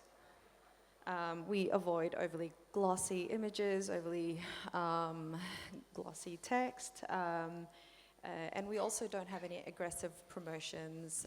Sometimes the marketing guys don't like me, but we don't really have any buy a house and get a holiday, buy a house and get a car or a boat, none of that. We just stay very consistent with who we are and how we express it. And we obviously have very clean designs, very purposeful placement of these designs. And by the clutter, it's not just visual clutter we're talking about, it's also conceptual clutter. We really know what we're saying. So for us, outdoor communication, it's not just, we don't just use it as an ad campaign, but we really think about it, and it's really, we treat it as a part of the built environment. Thank you for that. So I believe we all agree that creativity is a great tool to fight clutter and to rise above the crowd.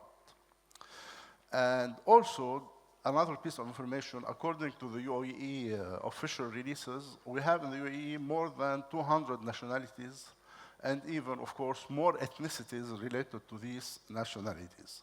So with this background, and this is for you, Alisher, when we talk about culturally relevant creativity, how can out-of-home better target customers who represent diverse communities and think in so many different languages? Thank you for having me, and thanks for the nice question. Thanks everyone for attending early in the morning this breakfast. Out-of-home traditional been mass, and I think communicating cultural relevant out-of-home communication to masses is not going to bring that excitement to the audiences that are living within the UAE. I think the market is highly fragmented. We have people from different diversities, distinguished by where we live, how we shop, where we commute. We all have different clusters. And I think by adopting even minor tweaks on the creative side, by adopting the language, colors, copy, or anything which actually creates that relevancy to a certain community or audiences, that would actually make a better impact. I think it's important to create from, let's say if you imagine that the UAE as a map, instead of targeting as a mass, you create micro-communities with the neighborhoods and segments. And then obviously, we had wonderful panelists before, early in the morning, where they talked about digital out-of-home and a lot of technologies coming in to actually enable those personalization, real-time targeting. I think by bringing tweaks such as small relevancy tweaks like language, copy, colors, and etc. would make it different. In the world of retail media even, we've tried to adopt these, and when the message is when the message is communicated in a familiar way, and it makes a better absorption rather than the ignorance from the customer point of view. I think it's important to just treat every location in a different way with a different type of message. Thanks, great for that. I guess that when it comes to targeting so many diverse populations and communities, of course, we cannot forget our new childhood friend, AI, because I believe everyone would either use it or pretend to be using it or plan to be using it. So AI clearly brings speed and it clearly can reduce costs. But it also has its flaws. I'll share with you like a couple of examples from the US where J.Crew, Skechers, and Shein had to pull out campaigns, running campaigns, due to AI blunders. So with that background, and that's for Katib and for Gorav, how do you balance the speed and scale of AI with human-led culture and creative originality to drive sales? Because that's the bottom line, driving sales. Yeah. Good morning, everyone. Pleasure to be here with you. I feel a little bit more relieved to have seen Ramsey on stage ahead of me because I thought I was going to be the only one with a very unpopular point of view. And don't worry, Anoop, I'm not going to go again, AI versus human, etc. So on that scale, you know, the balance for me is a lot more towards the human. And that is not just a debate with AI. It was already a debate even before AI. Ever since, and I have my agency on the room as well, I need to be very careful about what I'm saying now, but ever since we became so much targeted, you know, with digital tools, with programmatic buying and, you know, real-time bidding, etc., I think this is where we started to lose our creativity, our disruption. It was analysis that paralyzes, basically, in a way. So with AI coming up, I plan to use it for only an operational advantage, and we are doing that, by the way, already, which is allowing me to actually do more, you know, like you said, the speed and the scale. But the creativity, for me, it's like a 70, 80% on the human. You rightly touched upon that, Anoop, in the beginning. There is nothing new that AI has created. It always refers to something that is existing, and for novelty and creativity and disruption to come, it has to start with the human brain and the human soul. So I would say it's like soul 80%, and AI 20% for the scale and for the rapidity. And this is how you drive brand results and sales, by the way, because like Alicia said earlier, you know, it's when things are familiar, when things resonate, that you are going to, you know, have a drive towards it, like consider it and have preference. And AI, as of today, I don't think it can actually distinguish why a job would work in Sharjah and not in Abu Dhabi. I mean, I'm making it extreme, but it is the reality. So in that scale, or in that balance, I would say a lot more towards the human and the soul and the experience that we live, that we accumulated over the years, over, you know, the speed and the scale of a tool, basically.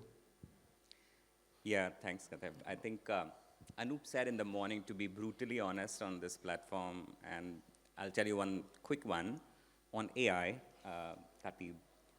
We recently used AI on a massive outdoor, and the only reason we used it was that if you shoot the same foot faces, and if it doesn't get legally approved from government, you'll have to redo all over again, which was much easier to do through AI. Being honest, for so many reasons we are using AI, so I'll not repeat, Katib, what you just said.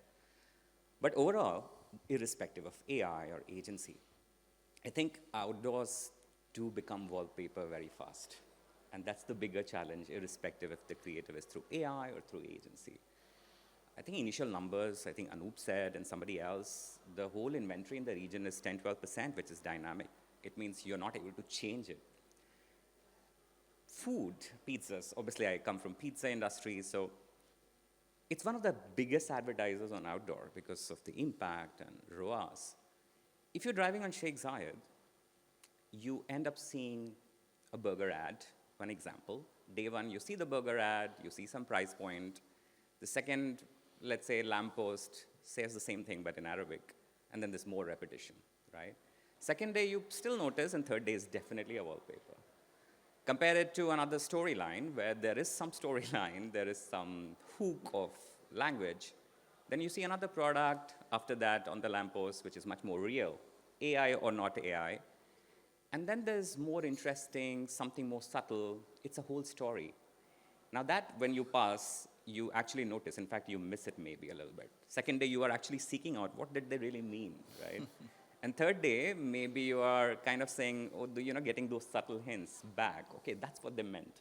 Now that's the clutter, essentially, I think, Walid and the panelists, I think, is what we have to break, irrespective of what we use, really.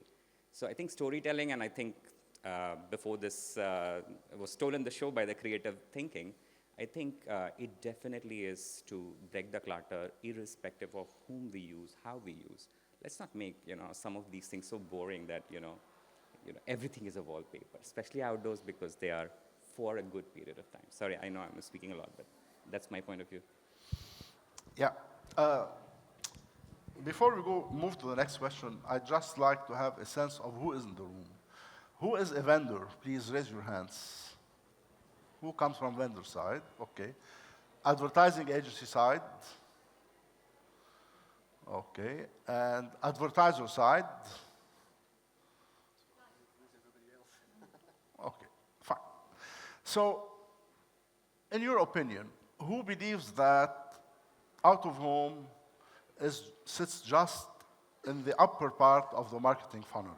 Raise your hands. Okay. And who believes that it has started playing a role in the lower part of the marketing funnel? Okay. So recent research from Clear Channel and Kantar says that ad awareness, as well as intent to purchase, both beat all types of media, whether digital or traditional, in this sense. So out of home is not perceived anymore by marketers as being just sitting in the upper funnel. It is coming down, and it is on the level of translating these actions into these messages into actions. So with that in mind, and this is for you, Katib, how does bold and culturally grounded out of home drive real business outcomes? So I think, it was covered across the multiple keynotes and panels, and even in some of the answer we just gave before about like how you need to be creating something that has a, resonance, context, relevance, basically a stopping power. When you come to think about it, and especially in the streets of the UAE, where most of the outdoor you drive in front of it when there is no traffic. I know it's more and more the case, by the way, but when there's no traffic, you're driving at 100 or 120 kilometers per hour. If there is not like something that really connects with you instantly, it's gone. And if you really make an effort to actually create something that has that kind of, cool culture or something that is relevant to your product, you don't want to be cool just because it is what you have to be. It has to also connect, and that goes back to what Gaurav was saying on storytelling. It has to actually connect back to the DNA of your brand as well, or the message that you are trying to say. You stand a lot more chances to capture attention, and when you do, basically this is where it drives towards consideration. So up until recently, when not of really granular tools help you to connect outdoor towards other business metrics, I would always use a simple correlation, which is whenever I'm on outdoor, does my organic search increase, my showroom traffic increase, and when I'm not, what is basically the impact on that? And you could see really that when you go on outdoor, this is where down the funnel you start seeing some organic movement and some showroom. So it does play that role, definitely. But you also see whenever you have a message that is a little bit more aspirational and grounded into culture and has that stopping power, you would see that correlation spike up compared to like a very generic message on a tactical pricing, etc., where people drive through, and like you said, it's a wallpaper. They've seen hundreds of those on the road. It didn't really connect with them, so it just goes. So yeah, absolutely. Trying to build that kind of creativity, and this is why, in a way, with all of what we've seen before, and this is why I might be a little bit unpopular. And we can touch upon that in further into the panel, but when I see outdoor getting a little bit too much into this programmatic and into this science and into this precision, I fear for the creativity of what is one of the last area on the marketing mix where, you can get really creative, It's all going to go down into now in-market audiences, pushing people to the showroom, pushing people to the website, and the creativity will be gone. I mean, as marketeers, when is the last time we've seen a campaign that really got us, shivers and, excitement? You have to go a long way back because we're all obsessed with figures and data, and that's basically what Ramsey was presenting before. So on outdoor, I would love that we keep that kind of, injecting inspiration, aspiration, coolness, and forget a little bit about the lower funnel. Because it is working anyway in a way, but keep the creativity rather than trying to be too ultra-personalized and ultra-precise. I'd like to add that to just one point on Khatib's point. I think you do get results because that question you asked, both can be married really well because I'm honored because I also look after India, China as a region. We did a research of different visuals on creatives. And you'll be surprised that actually edgy outdoor, which are slightly more subtle, have a higher ROAS and impact on lower funnel than more generic ones, because pizzas or food, it's generic, typically a price point. But edgier visuals, even in markets like India and China, which are obviously developing or more developed, actually do better. So there is empirical evidence, Khatib, to what you're saying, that actually creatives can actually work if they're more cut through versus going really after only the lower funnel or trying to make it more mathematics. Actually, this both marries. And I know we also referred to Byron Sharp earlier, says the same thing. If it's distinctive enough, it will impact.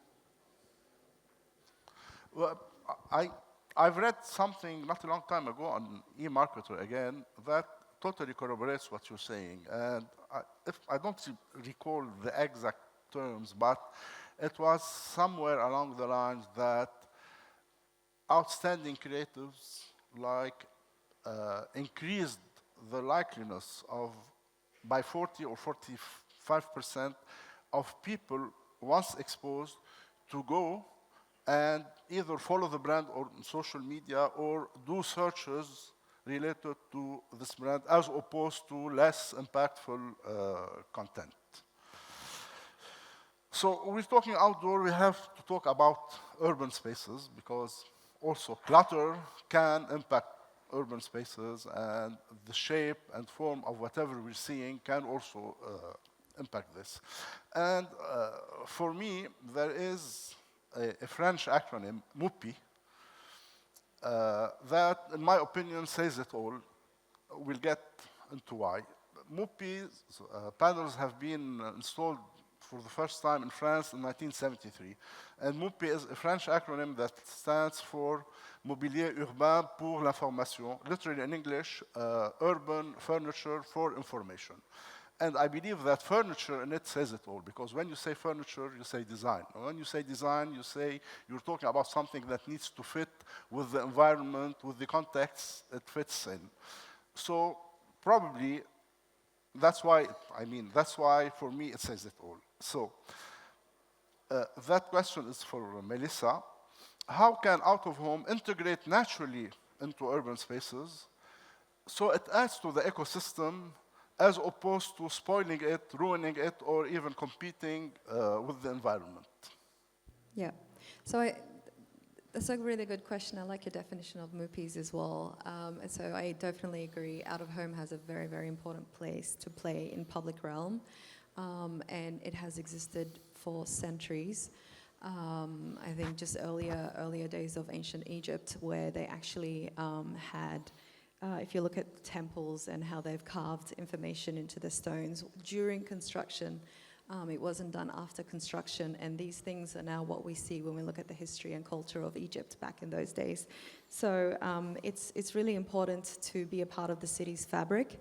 It plays a big role in shaping behaviors, shaping culture, and shaping the identity of a city. And at Arada, this is really what we think about when we're designing out-of-home inside our developments. So they're functional, they're aesthetic, and they're also useful to the people in placemaking. This happened before placemaking or out-of-home even had a name. So if you look at some of the hoardings we have around Al Jada and Masar, and these are really big hoardings because we're developing so fast and so much. We use that for so many different reasons. Obviously, they're not just an advertisement opportunity, but also an opportunity to be a part of the culture and to be a point of communication with the people. one of the recent things we're doing in Sydney for our hoarding is we're really working with the community to bring in some of their art into our hoardings. So as they pass by our developments, they can see their own art and they can see that a part of their identity is tied to the future of our developments. And I think that brings a lot of pride to the people. We also use out-of-home as public information systems. So during COVID, we had a giant one, which we turned into a cinema, drive-through cinema.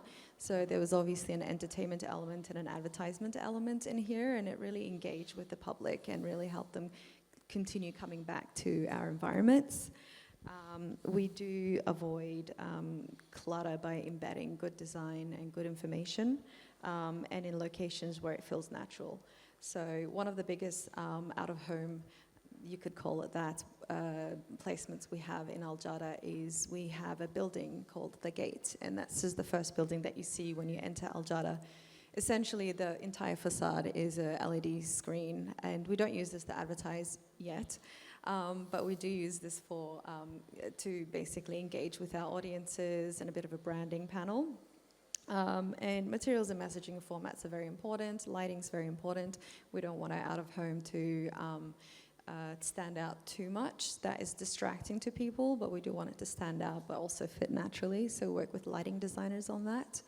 And lastly, the ultimate goal for us is really to contribute to the experience of the city without distracting too much. So what we say and the information that we place on there is highly curated. Great, thanks. So we're getting to our last question today. Coming back to, as I said earlier, our new childhood friend, AI. And this question is for both Kateb and Alisher. So how do you see AI enabling more dynamic and contextual out-of-home? Thank you. For me, the biggest shift is from being static and non-measurable to become dynamic and highly measurable. I think the biggest shift is the context. AI can do a lot of analysis, from traffic flow to dwell time, weather, and you name it, right? So I think that's the first enabler on how this shift can be accelerated. The second point is production time, adaptation of creative. Let's say if we go back to the point of cultural relevancy, AI can help to tailor the creative quick, fast, and instead of wasting days and weeks for adoption, I think it can also do it quite quicker. And last but not least is the measurability. I think currently there are quite a lot of technologies available, and some of the panelists also discussed this earlier today, that you can also track back the traffic to the stores from a certain location and see if that particular customer has closed the loop and the sales were attributed. And for me, to be honest, I come from a retail media background. I think what I see right now is what I saw 5 years back when I started my journey in retail media. When retail media started introducing the on-site display ads, it was just a website with a banner and nothing else. Currently, retail media stacks are having, from impression to purchase, you can track the entire journey. So I think what's happening right now with the out-of-home, it is exactly what was happening with the on-site display ads earlier, where technology is enabling right now to turn the digital screens into digital programmatic banner, I would say. And I think this is a huge opportunity because, yes, online is growing, but still majority stake still remains offline. And I think offline business can also be leveraged through these technologies to be even more sustainable. Great. Kateb, you're last. Yeah, so, I mean, the question was data and AI. No, how can it enable out-of-home contextual targeting and... Right.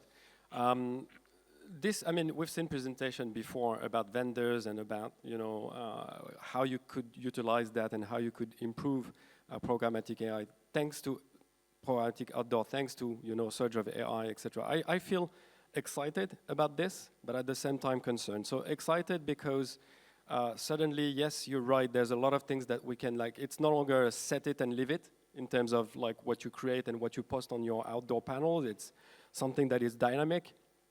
Things happen, like your price evolves and changes, or your offer has to change, and suddenly like you booked an outdoor for 1 month or for 2 months, and then you have to pay fees to put it down and put it back up. So now dynamically you can actually change that. I was talking about how you need to be crispy in your outdoor messages because the traffic goes fast. If it signals, like if there's a signal that says that the traffic has slowed down, maybe you can suddenly be a little bit more descriptive in your advertisement, or stick in more messages. Maybe it helps, bumper to bumper, you have more time, you have a captive audience here. So for all those things, I find it very, very interesting. On the flip side of this is that if we then start looking at it, like I said, more into like a low funnel activity, this is where perhaps the creativity might be lost. And this is where we are going to, in our topic here in the panel, which is about creativity and how you create cool stuff over the clutter.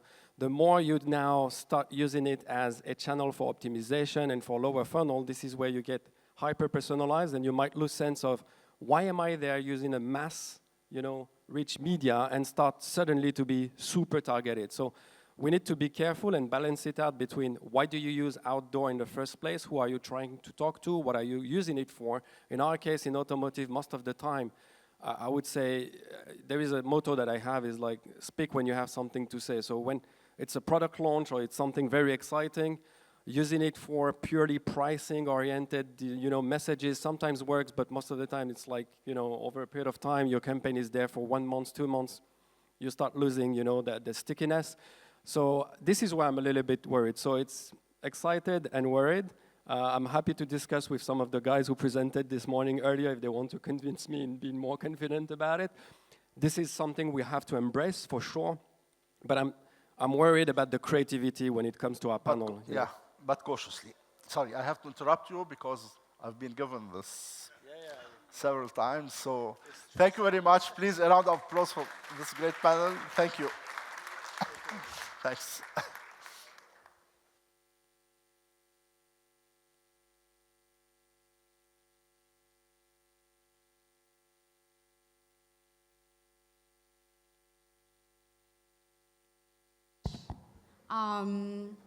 Waleed and the rest of the panel, that was brilliant.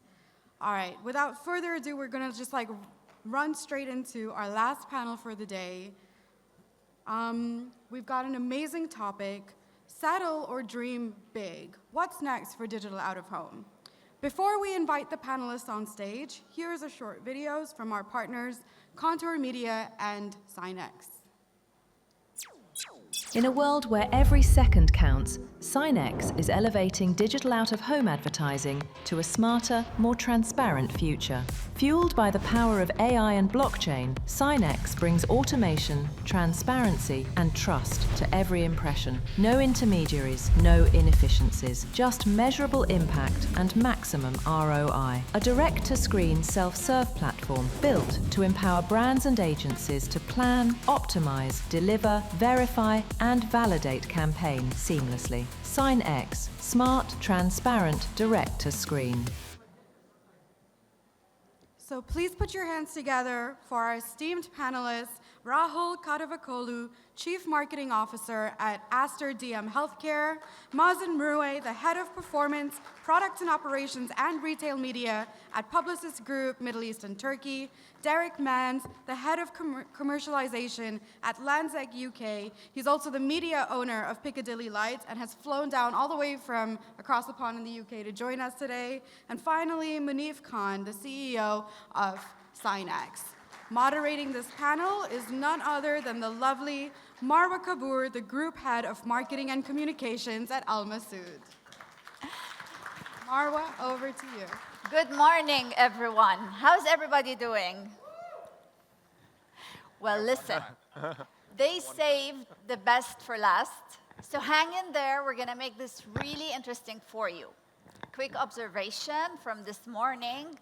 It is amazing how the community of the creative marketing and advertising people do not want to talk about AI.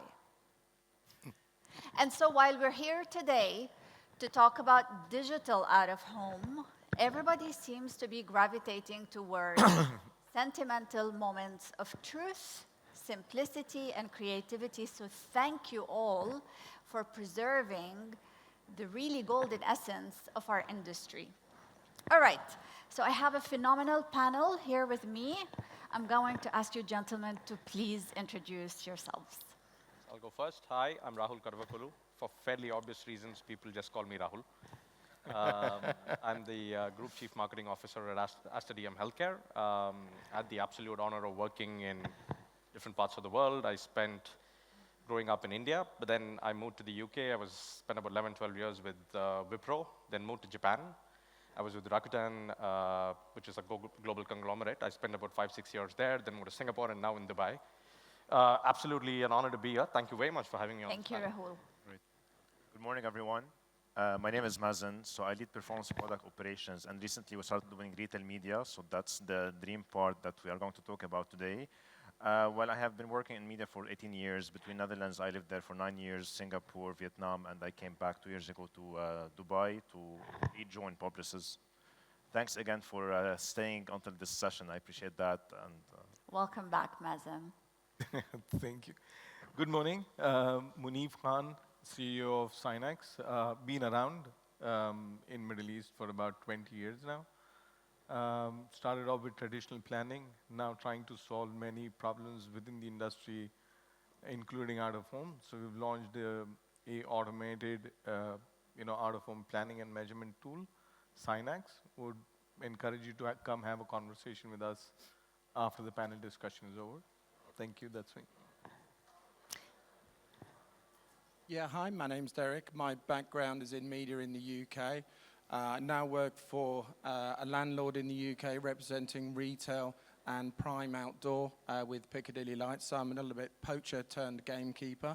And obviously with Piccadilly Lights, we have a global platform that's hopefully relevant for the audience here today.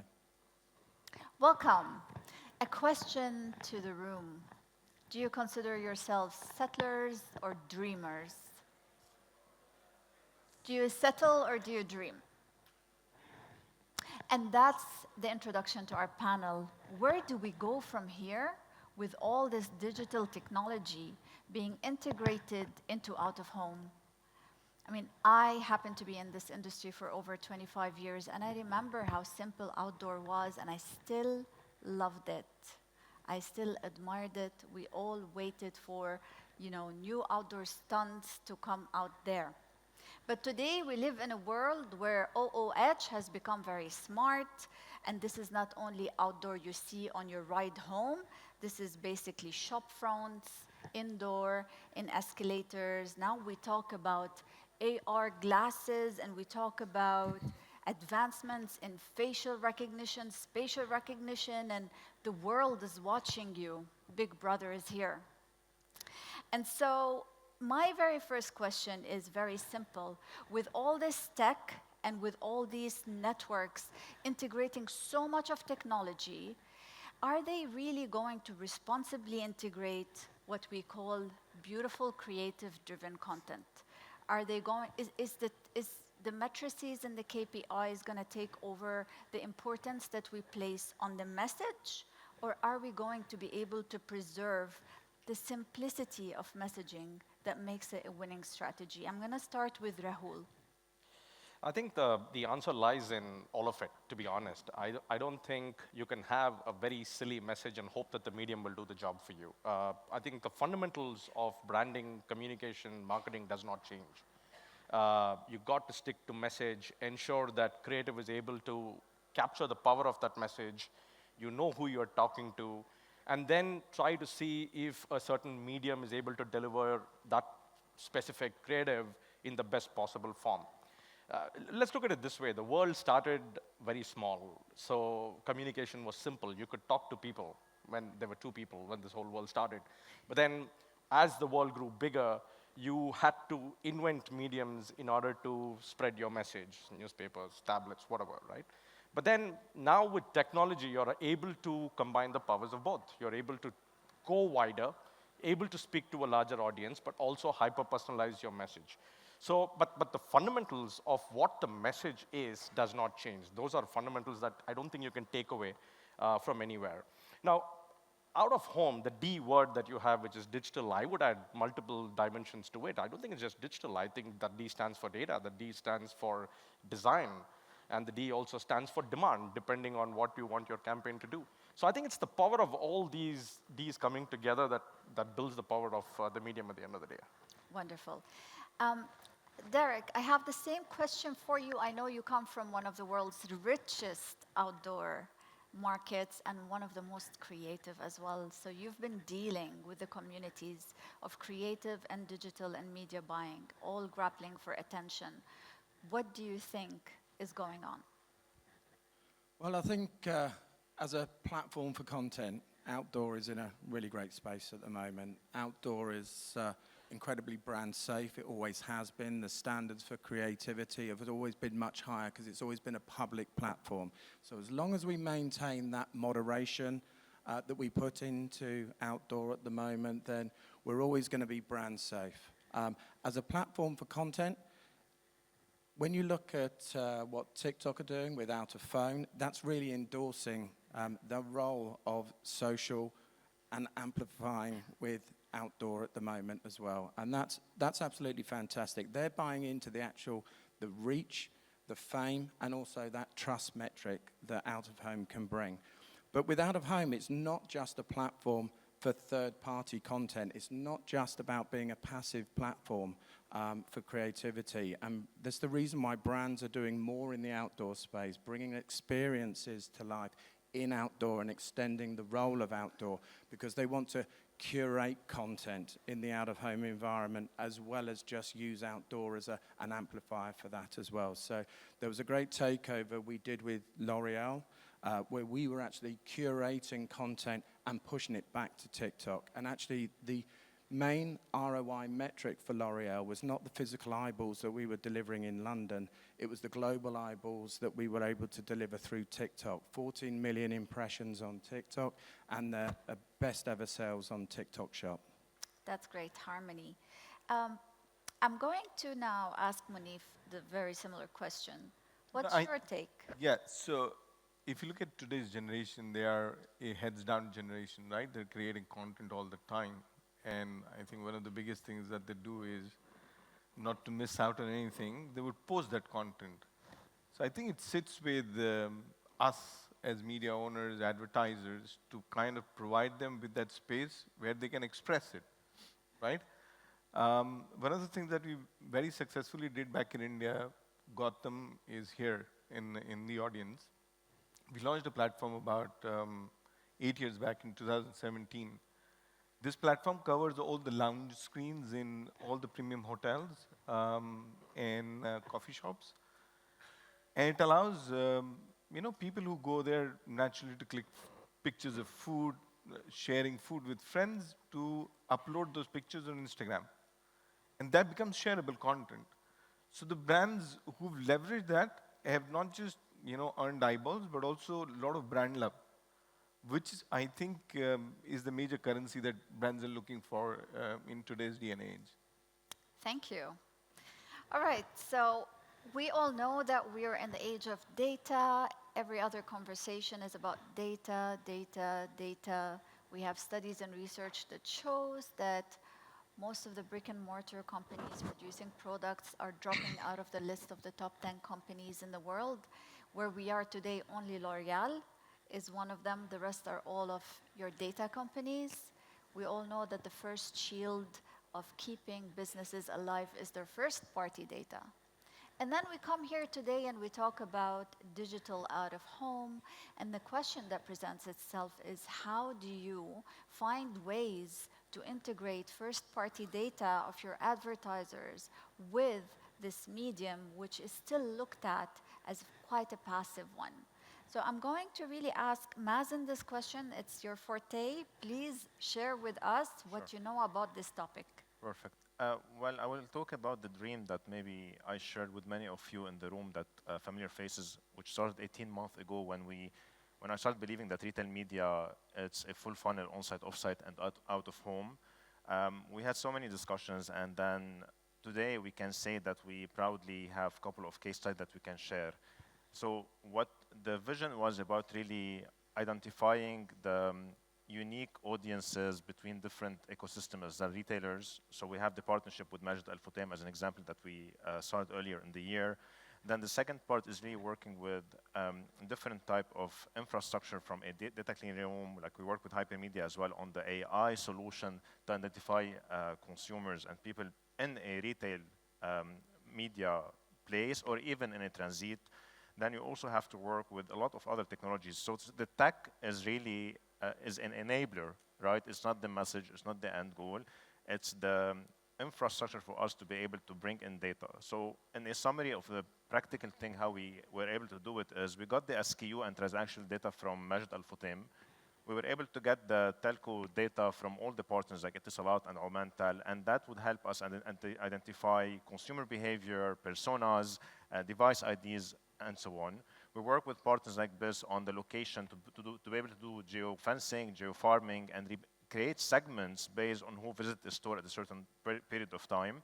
And that was really the backbone or the infrastructure. Of course, doing that, and then I like the question that was on the panel earlier, who believed that this is for lower funnel, and I see only a few people who raised their hand. So there are a couple of cases that are public. And then what we have done with Halion, Sensodyne, and Majid Al Futtaim, where we focused on really changing dynamically, not AI, by really focusing on the creativity of the human, the message, based on who was in the 25 hypermarkets of Carrefour in real time, because the AI that was developed is identify male or female, and we can see up to 70% sales uplift from that activation. We removed all biases from that, including AI biases, including the store biases, the promotion, and so on. And then we can see that really the out-of-home now in the retail environment, either a mall or a store, can really play a big role in the lower funnel and really drive sales and impact for brands.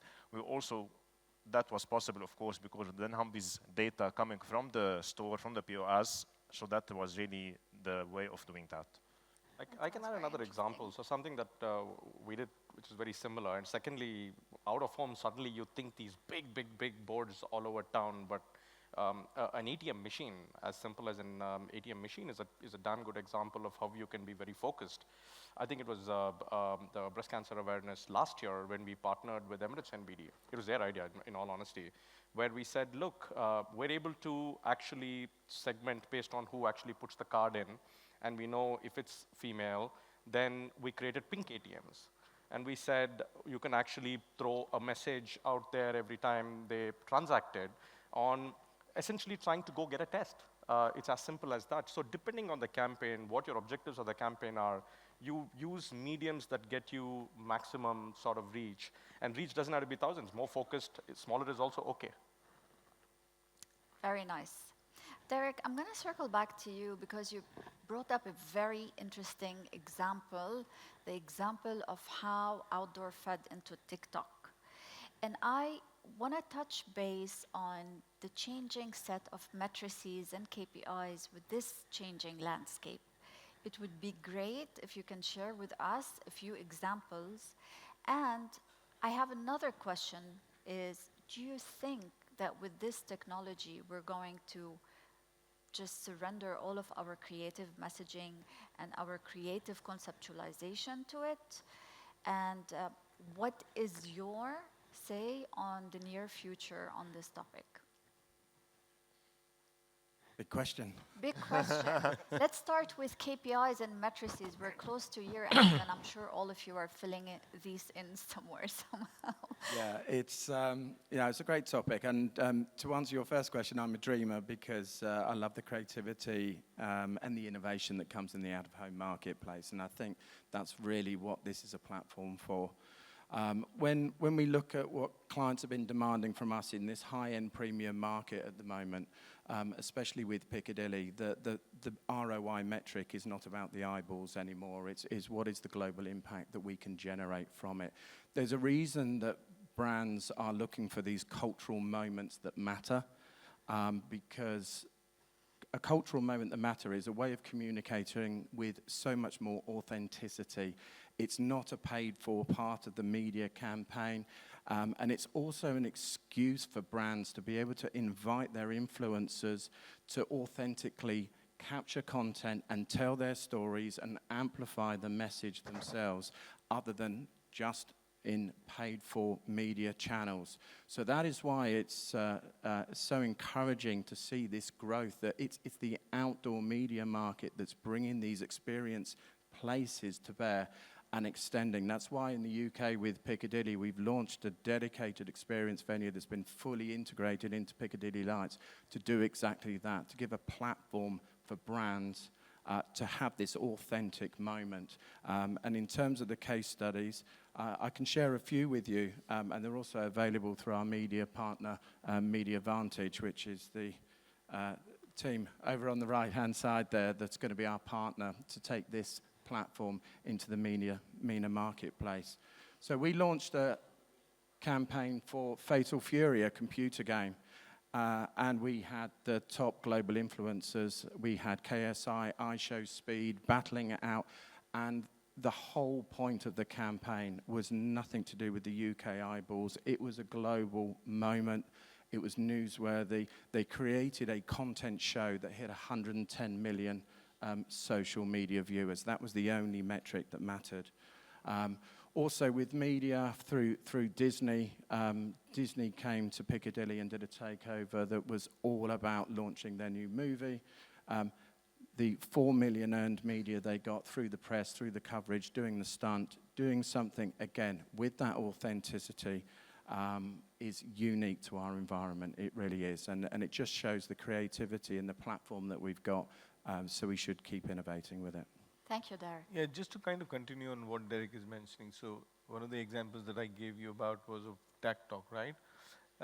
It's a platform which is integrated across lounges in India, where we allow consumers to create content and upload, and many brands have leveraged it very, very successfully. Coke, for example, while there are on-ground matches, screening happening inside the lounges on cricket and football, consumers would always take pictures and post it on Instagram. It's integrated with Meta. It's, I think, one of the only platforms, out-of-home platforms integrated with Meta.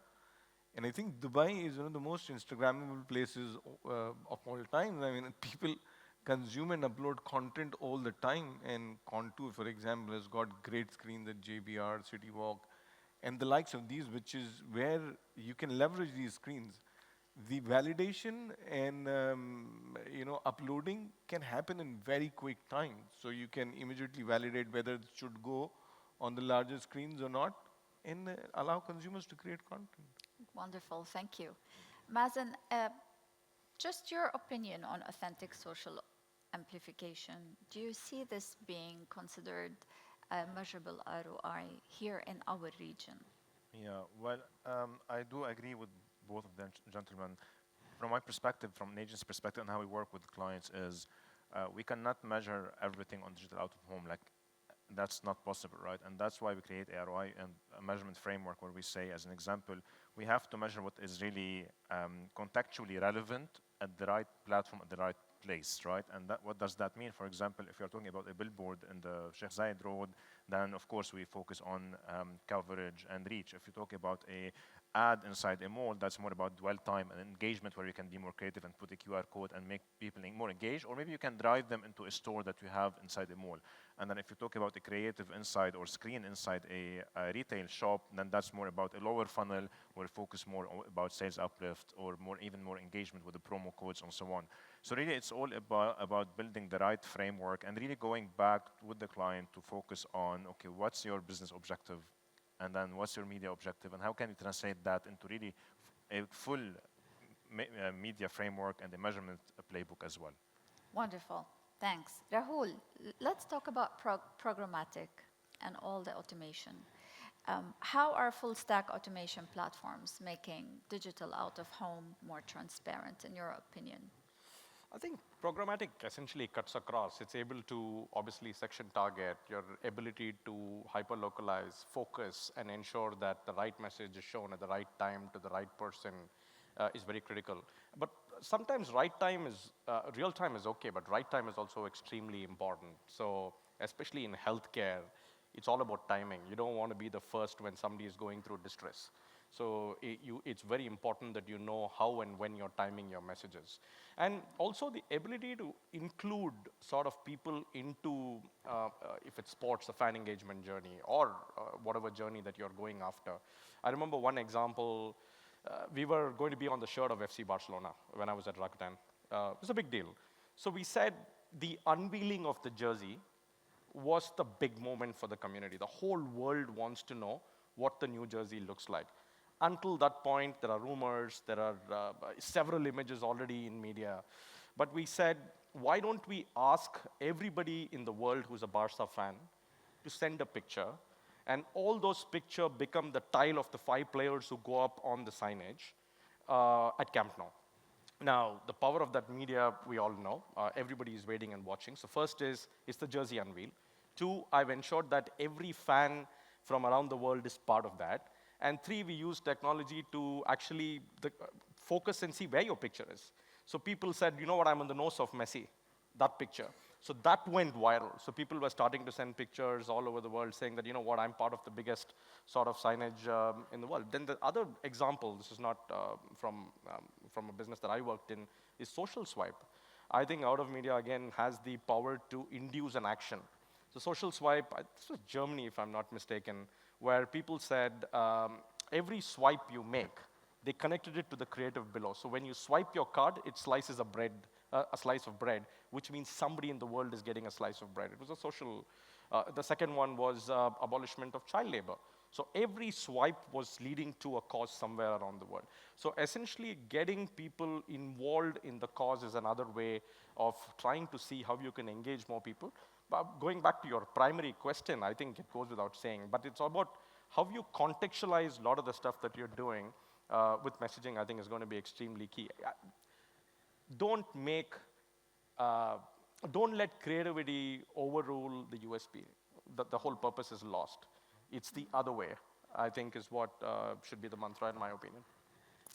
I think it's a chicken and an egg situation. Best mix of everything. All right, Mazen, let's talk about governance and ROI. This is a new space, lots of new matrices, technologies, face recognition, real-time audience recognition. What do you think is happening on the governance and ROI considerations? That's a very important question because of all the AI and what's happening, and then the misuse sometimes of AI. Well, in my perspective, governance and compliances must come before innovation. And I believe in 5 different perspectives. So the first one is really designed by privacy. So really focusing on privacy, especially in digital out of home with all the AI and computer vision, make sure that everything, for example, is being processed on the device, nothing is stored, no face recognition, nothing PII has been shared. So really making sure that whatever AI or technology we use is really well used from a perspective of all compliances. And of course, in the UAE, everything has been following that norm. So that's really has been done properly. The second one is the fairness and bias management of AI. When we work with partners, we must understand the algorithm behind the AI, how they are going to identify male or female, how we're going to change the ad, and so on. So really, we need to have no biases in that and really understand how the AI is working. The third one is brand safety, which is very important. I mean, yeah, in the digital out of home, everything is mostly, I would say, brand safe. But what I have seen as well in some cases, and we have run some campaigns for our clients, unfortunately, it wasn't really brand safe because in some digital out of home screens, it can be shared with other things on that small same screen. So we need to ensure that brand safety is important. And then the dynamic commercial prices should be as well important, and one of the pillars which commercial pricing should change based on commercial signals. So what I mean is, could be a day parting, could be a different demand and supply, could be in store or in mall. It could be based on weather. So it needs to be linked to something really commercial that we can showcase to our clients because there is more demand or there's a different element, or we are adding more data that we spoke about earlier. We are adding telco data, or we are adding retail data. That's why the prices will be dynamic. So that's really important. And the last one, I will always go back to it, which is ROI and measurement.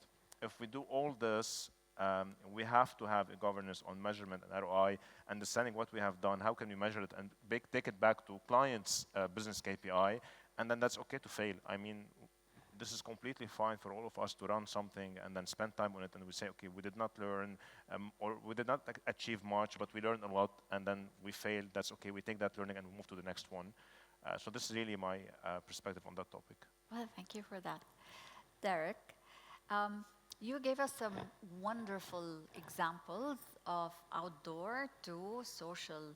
Do you have any examples to share with us on live events and how new technology in OOH is helping events become more engaging? Yeah, I think the technology, from a technology point of view, whether it's data, tech, I think you need to look at outdoor by environment because I think it's really diverse. For myself, with retail, we're a big supporter of programmatic, but programmatic, we don't have 100% of our inventory on that platform. We're still innovating with retail. It's great. We're putting more data points in. We're putting sensors into our retail stores, so in real time, we know how many people are in stores, etc. But when it comes to the premium side of things, we're innovating in completely different ways. The technology is not around the data and the metrics. It's more around creating the platform for creativity and enabling brands to do so much more with the platform itself. So whether it's interactive tech to get people engaged in the actual solution itself, or just having the software behind the scenes, the content management systems that can enable us to deliver live content in real time. And that's what we're getting by having an experience space and having the technology platforms now that can create and deliver live content, not just onto the screens, but then push it out through the socials to create that cultural moment in real time, not just for the physical audience that just happen to be in that location, but create that as a springboard for a global piece of comms. So with Disney just a few weeks ago, we had Jared Leto stood on the top of Piccadilly Lights. We had him harnessed on. The health and safety guys had their moment in the sun with that one, but it created a really nice PR moment that became really quite newsworthy. He was stood there like the Messiah that he is as an actor.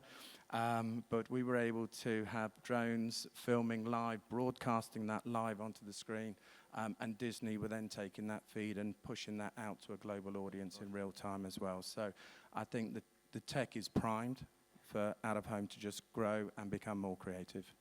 Wonderful. Munif, any thoughts you would like to share before we wrap our panel? Yeah, I think I wanted to be the odd one out today for questioning the basic premise of programmatic, because I believe there are very basic fundamental questions to the whole programmatic ecosystem.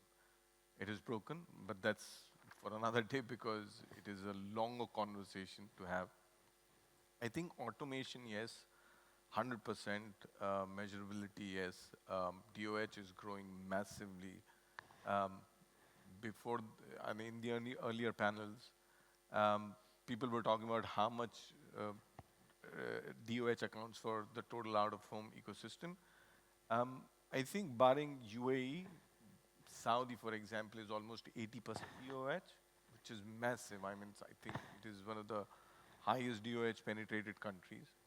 And Kuwait and all the other markets. Dubai is an aberration because of the large hoardings that you see. So it is set to grow, but it needs to be accountable 100%. Thank you so much. Are we on time?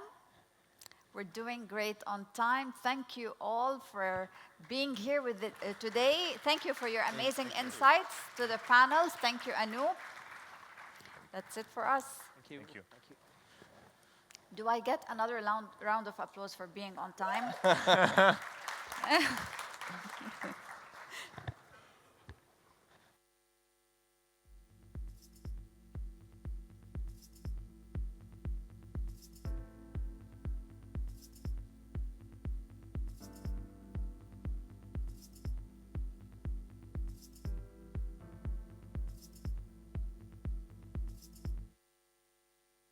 How about now? Perfect.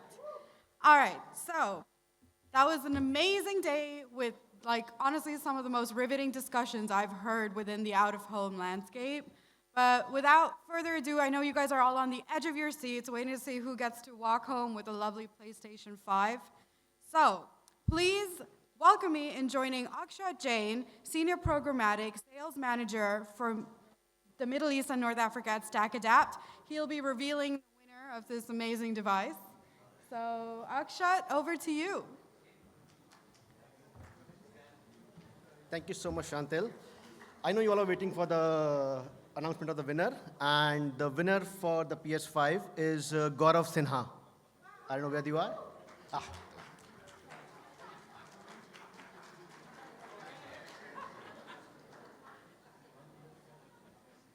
Well, I'd like to thank so many other people for bringing this opportunity. There you go. Thank you. Thank you so much. Thank you. I've never won anything in my life like this, so. Thank you. Okay. Together? Okay. Let's come this way. Yeah. Okay.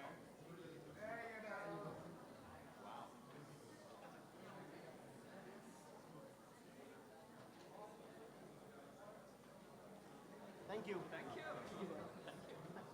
I'm hoping I'm not the only one who did it. Perfect. Thank you all once again for joining us today. We really, really enjoyed hosting you guys and hope to see you next year.